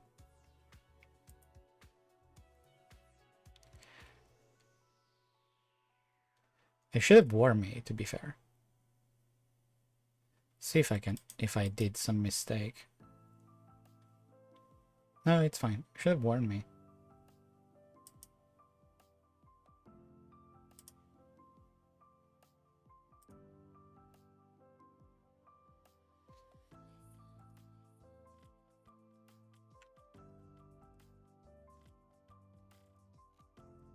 No, now it's working. Yeah.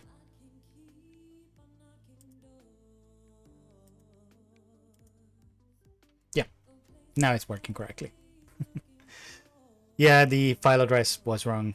555 is a clear indication that something is broken. But yeah, the main problem is that it should have been a hard error.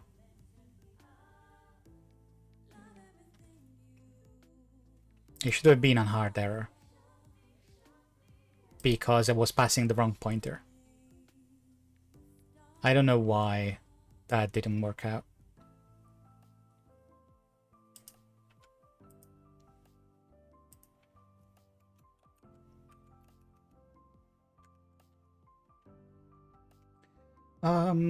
Right.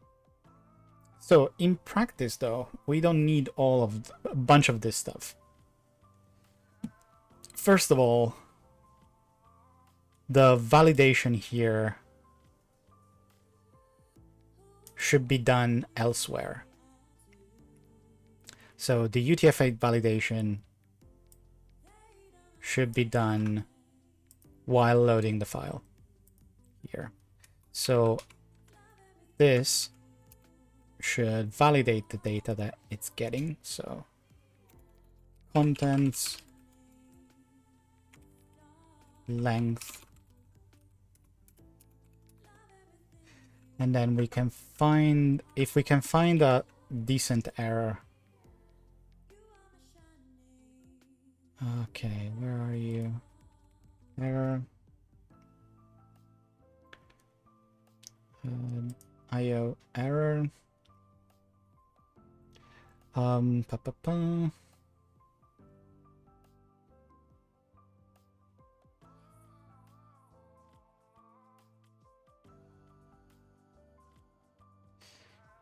It's not this. We could use GR failed probably, so we could use GTask return new error. GIO error. The code is GIO error failed, and then invalid encoding for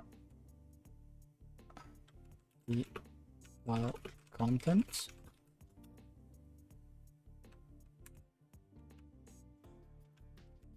Here, then we return. We also need to do gauto free, and then we're gonna steal the buffer here so we don't accidentally free data.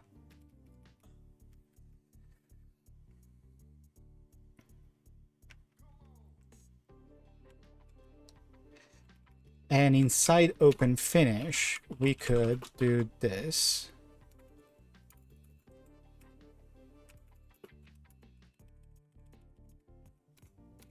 And then do GTK text buffer set text self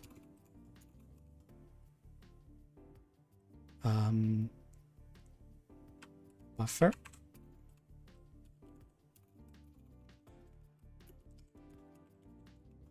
Get data file, and then we bytes get size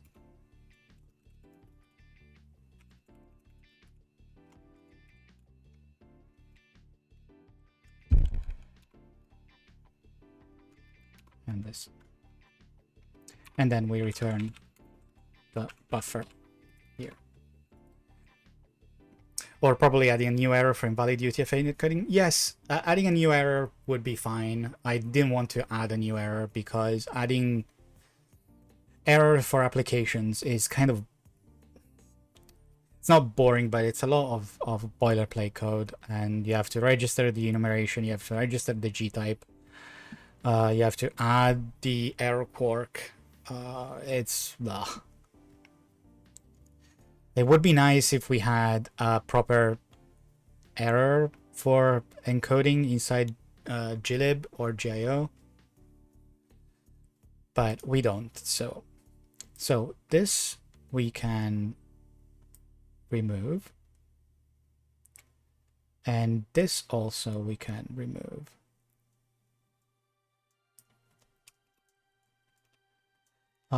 Moving the cursor is fine. So we're going to move the cursor as well.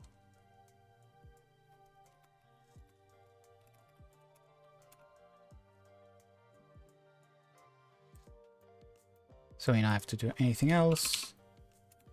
The only thing we do is getting the display name and pop up the toast if we were successful or not. We also get the bytes buffer, but we don't use it because it's fine.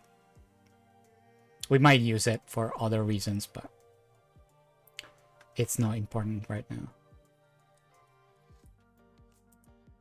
So we build it. Oh, I've already seen an error.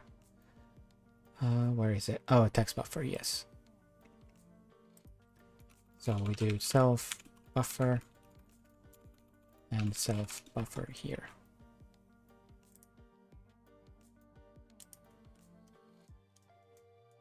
Okay, build succeeded. You run it. And then we open a file. And everything worked out.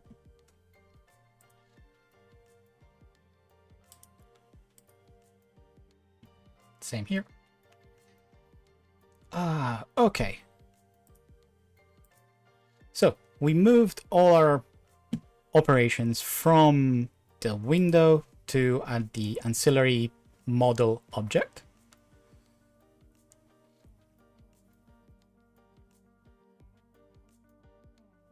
Which means that the only thing that the window does is updating the UI. Another thing we can do now is, instead of calling text viewer file open here, we call it in response to the file property changing.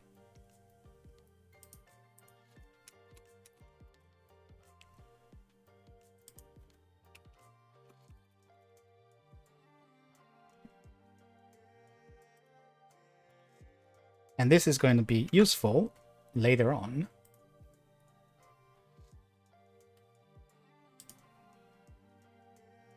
Let's see here, open the file, and there you go.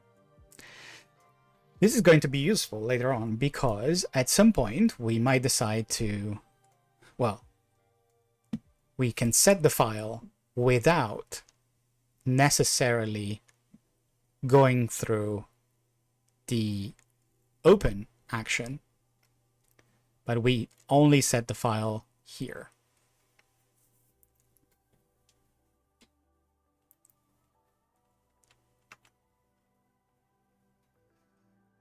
So again, we are coding this application not as a sequence of operations, but we are coding it as the representation of a model that changes. So the model object, that is the text viewer file in this case, is the state tracker of everything. So we set a file on it, and when the file on the object changes, we open that file. We explicitly tell it to open the file. And when the file has been opened, then we do our UI updates.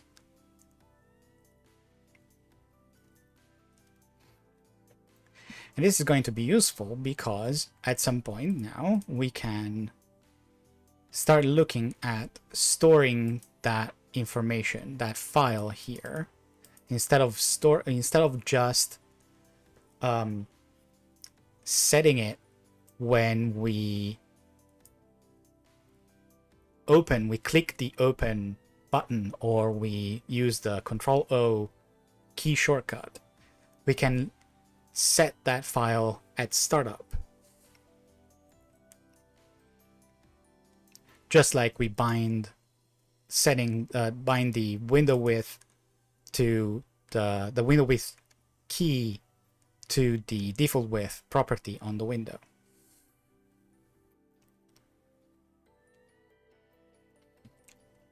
And the same thing goes for the line and column property of the text viewer file object. We can store them inside the gsettings for our application.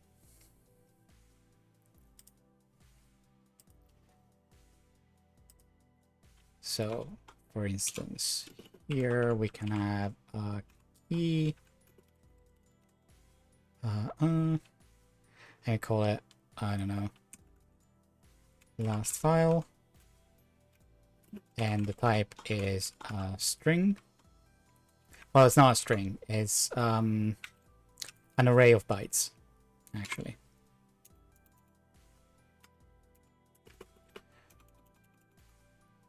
And it has no default. And then, well, no, that's the default is going to be an empty array.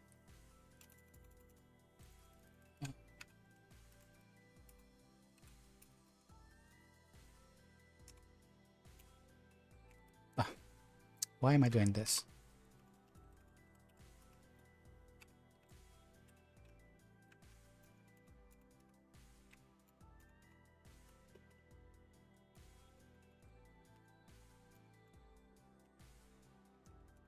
And then we have name, last line. Type is going to be an integer. Let me modify this as well.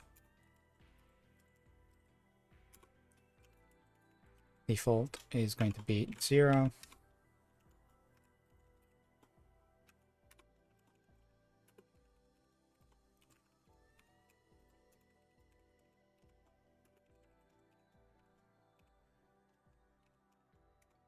Same here.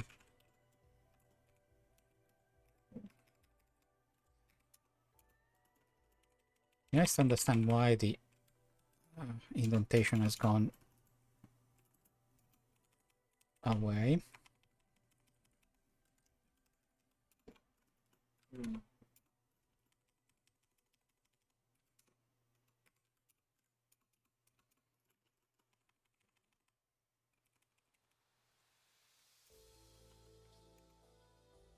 Let's see if the build succeeds. Yep, there is. Yep.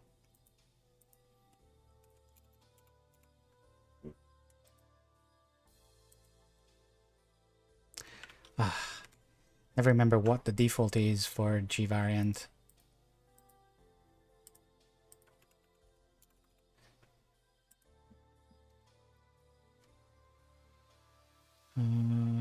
Variant format strings. No, it's not the format strings, is the text format.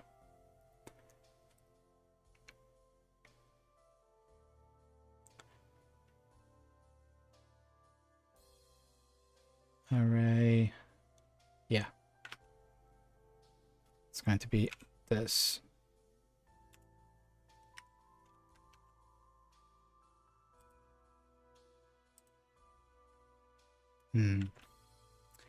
What the fudge?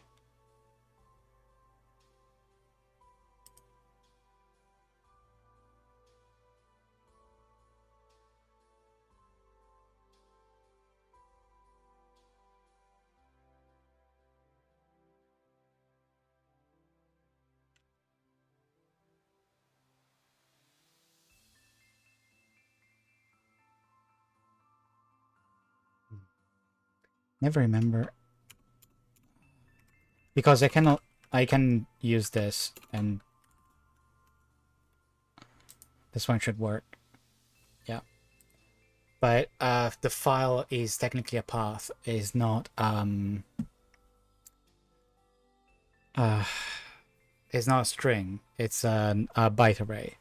But I never remember what is the default for a byte array that GVariant will understand.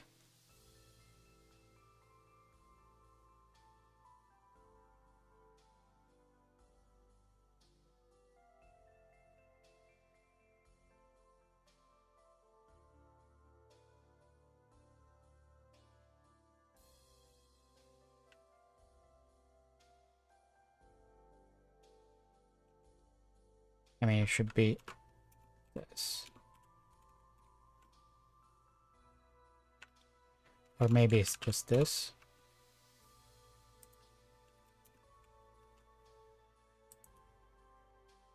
Eh.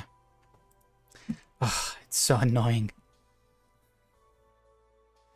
It's a format string, so you have to figure out where it is.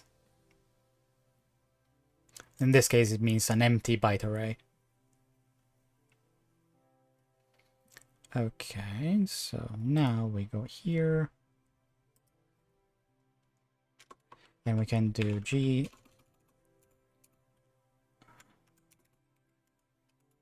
settings find settings last line. Oh, sorry. Yeah, stuff setting last line, and then GObject self file line G settings find default.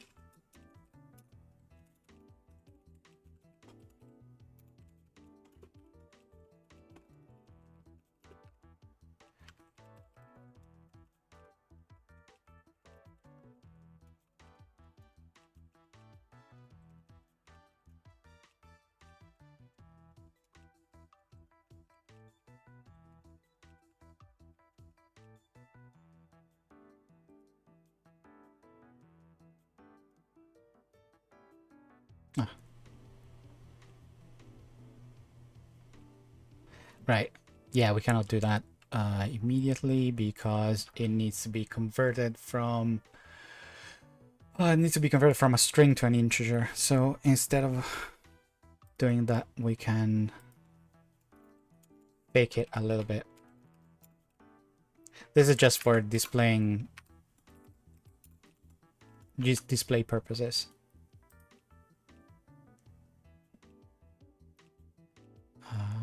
Where is columns? Last column.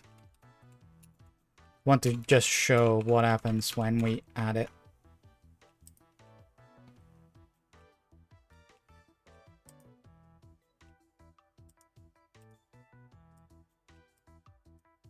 So let's go here, and then we can do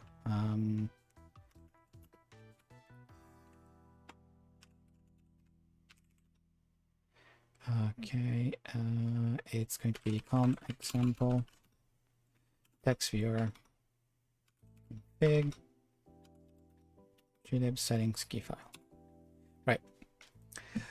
So you can see here column 25, line 14. So now we are storing that. Restoring it is going to be quite interesting because we need to take this information here and then figure out where inside the buffer that location is. But we also need to store the file.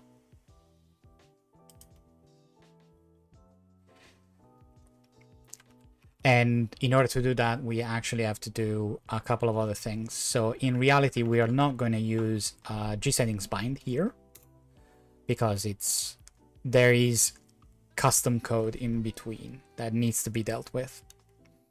So instead, we are going to do this here.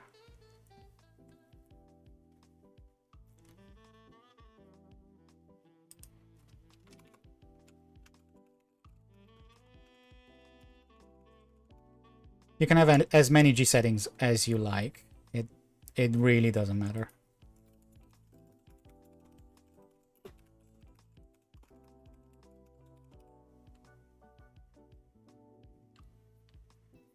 Here, and then we do self settings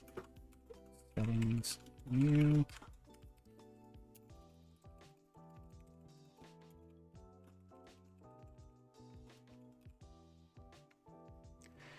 And then whenever we change the line and column, so let's go back here and use an integer here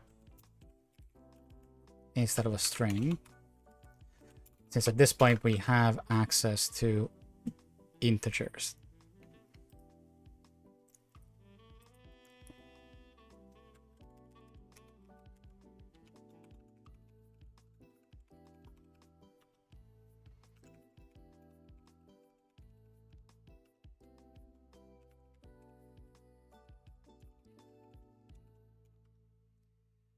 GTask either at line.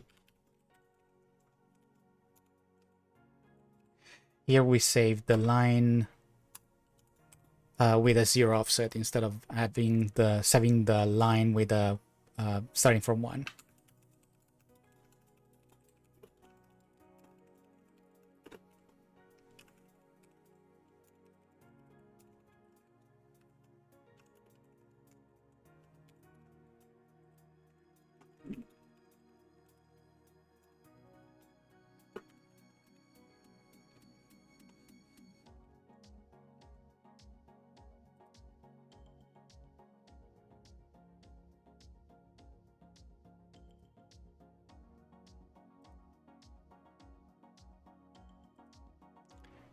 So did this.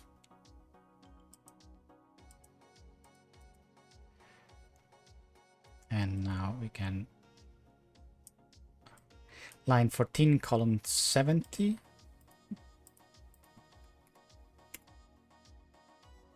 Last column 69 and last line 13. Because again, we index from 0 now. And you can also see it's an integer, is not a string. It's very simple that way. Okay. So now also what we want to do is whenever we set the file, we do gsettings set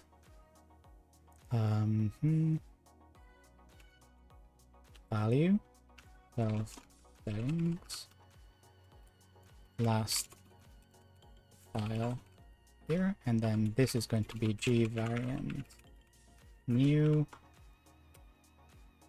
AI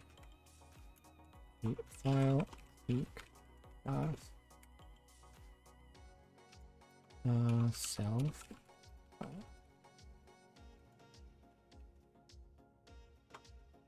Two, three.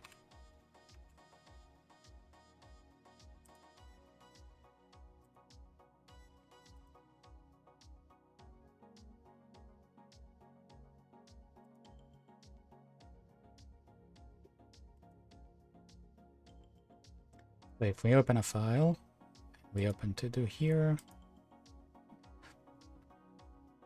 Yeah.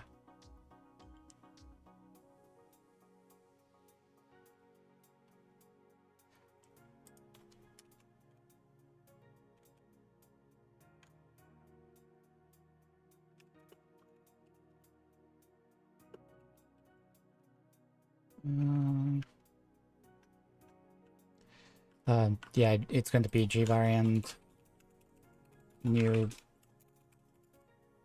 byte string here.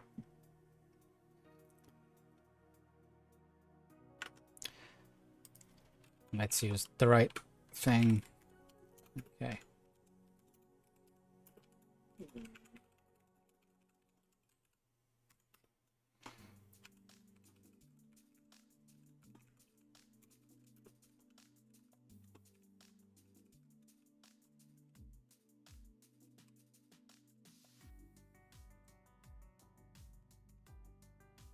So now we are storing the file that we just opened.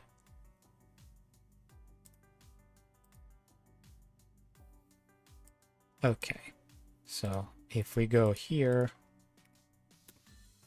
yep, you can see that the last path is here. So this is not going to be incredibly useful for us because it's the file inside the sandbox. So we cannot restore it as is. And in order to do that, we have to go into the woods of getting the real path and blah, blah, blah, which is not entirely possible. You have to do a lot of stuff there. But if you run this application unconstrained, then you can literally just reload the file here.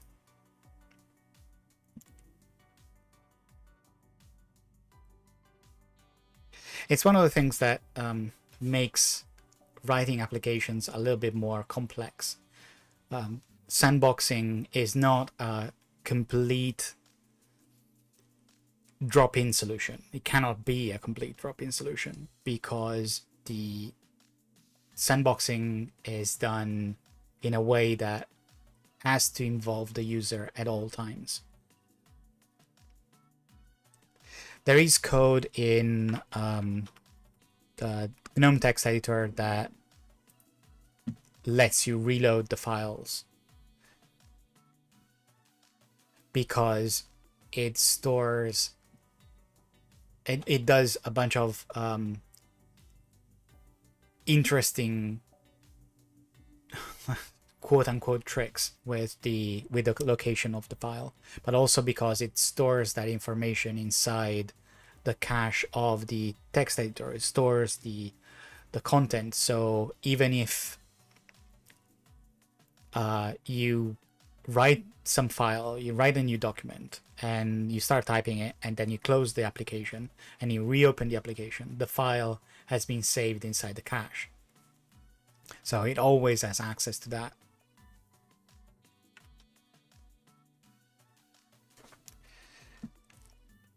But yeah, basically, even though we cannot actually use it right now because we are running Sandboxed, the overall idea of having the state tracker deal with the location of the file and where in the file you are,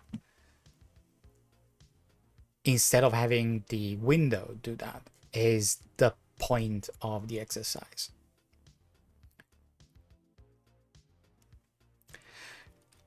Yeah, basically for the documentation website, the developer documentation website, we are going to have a lesson on how to decouple the widgetry from the data structures, the actual data storage. But it's not strictly necessary related, well, it's not strictly related to the settings and storing state. But it can also be. For instance, if we add more ancillary data attached to the file, so some more metadata like the author or a bunch of other information, the first time you created it, or a stack of all the things you've done during the session, then you would store it inside the state tracker, and then the state tracker would then save that inside the cache for the application. But the important part is that you should not involve the widgetry there. You should not do widgets. You should not have the widgets store that information for you. You should always operate on the data itself and then have the widgets present that information to the user.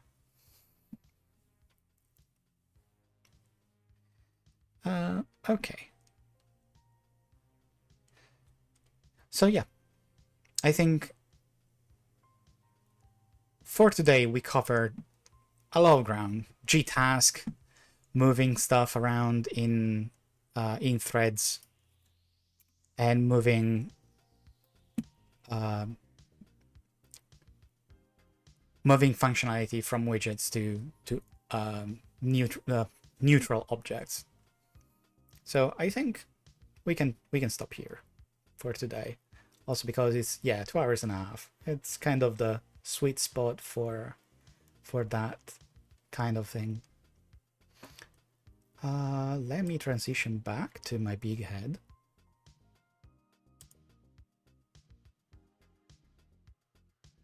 And here we go.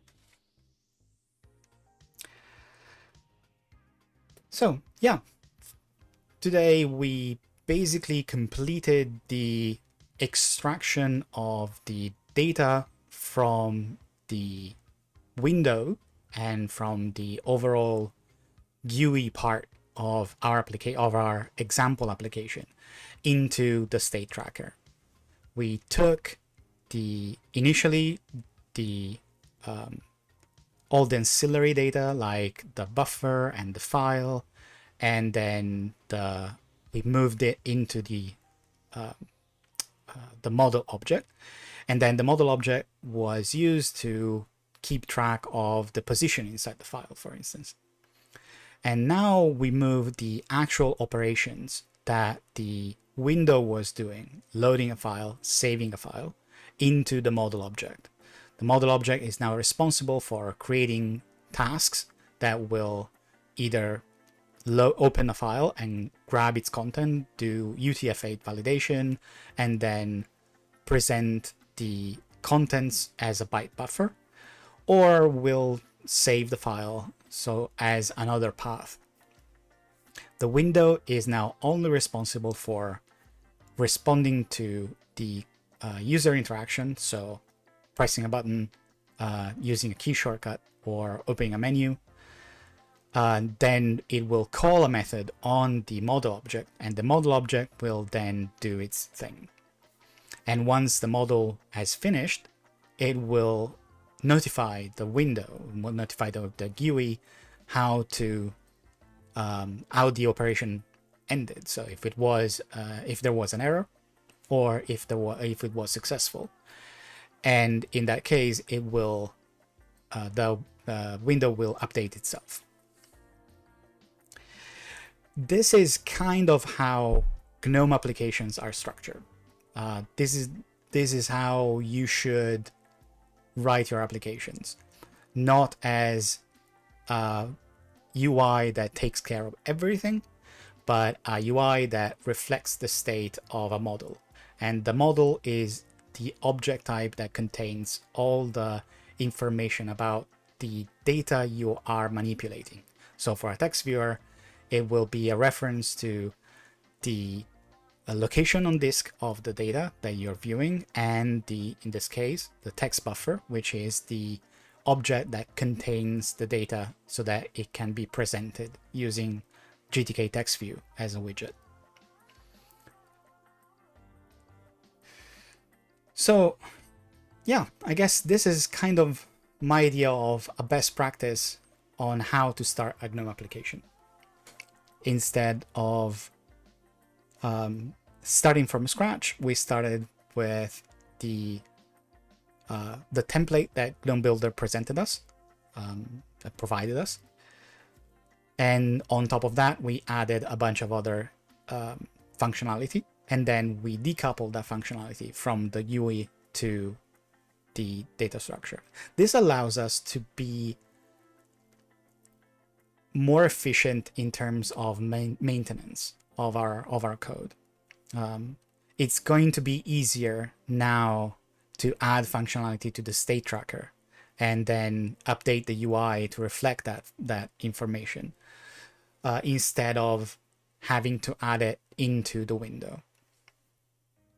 So our code will be more future-proof, and it will allow other people to start contribute to the project, for instance, because it's easier now to see the separation of the structure. But also it's going to be more resilient because the end result is that the state is stored in one place and it's self-contained.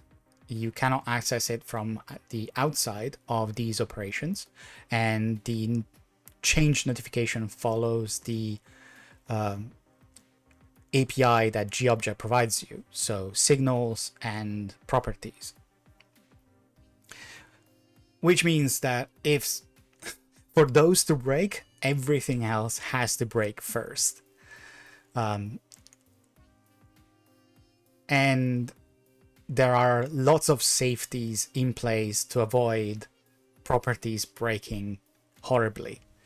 If something breaks, it's because the code that was added is incorrect, but you're gonna notice it pretty much immediately, not after a while.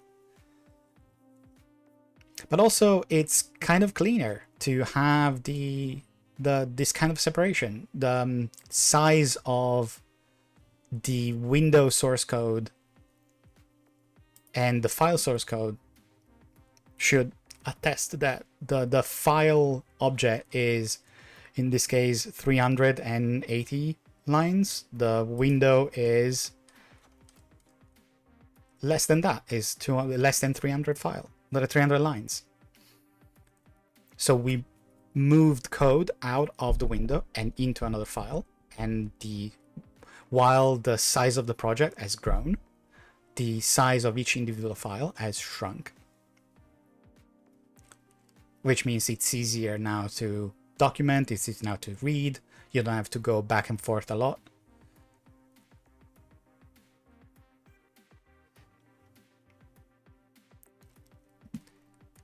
Yeah, I guess this is kind of my point of the entire exercise, is these best practices are here for a reason, and this reason is typically the result of a bunch of people doing this work before you and figuring out how to minimize the amount of work you have to do.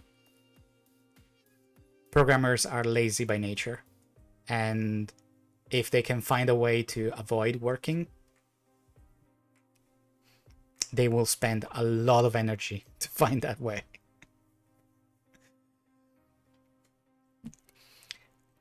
Right, so I guess this kind of adventure of the last couple of streams I'll try to condense it into some documentation on Monday, probably. Ideally, I would love to have it reasonably ready by Monday, so we can go over it and tweak it, and probably tweak a couple of the examples there, the source code there. But other than that, I think it's a good place to stop. In the future, we'll see what other topics we can figure out.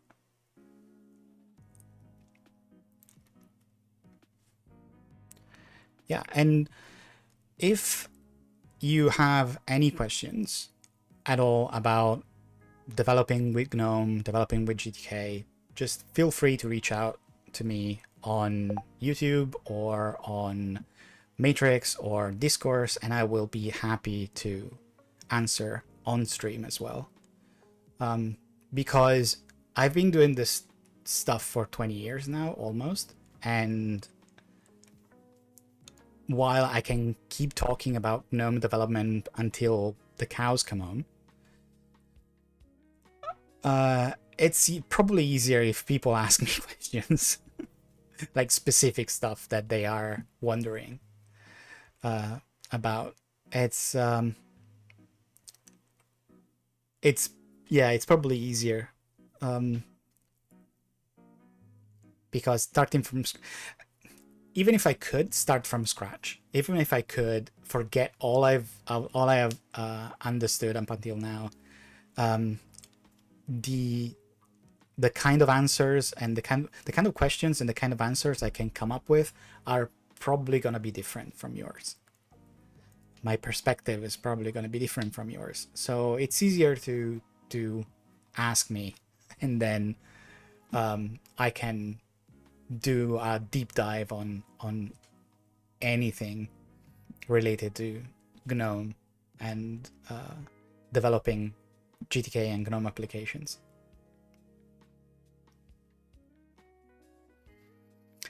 Right. Let's do a quick outro for YouTube. So if you enjoyed watching me doing this, you can also follow me live on Twitch, twitch.tv/ibassi. I do this on Monday, Wednesday, and Friday. And then I upload the VODs on the day after that. So it's going to be on Tuesday, Thursday, and Saturday. If you have questions, if you have comments, just leave them on the doobly-doo below the video. Press the like button if you like what I'm doing, and subscribe if you want to watch more videos of me doing GNOME development or doing other things related to GNOME and GTK development. So, oh no, not Discord. Discourse. The discourse.gnome.org.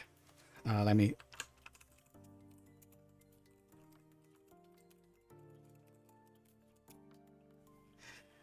Discourse is our web forum platform, whatever. We use it for basically everything. It replaced mailing lists mostly.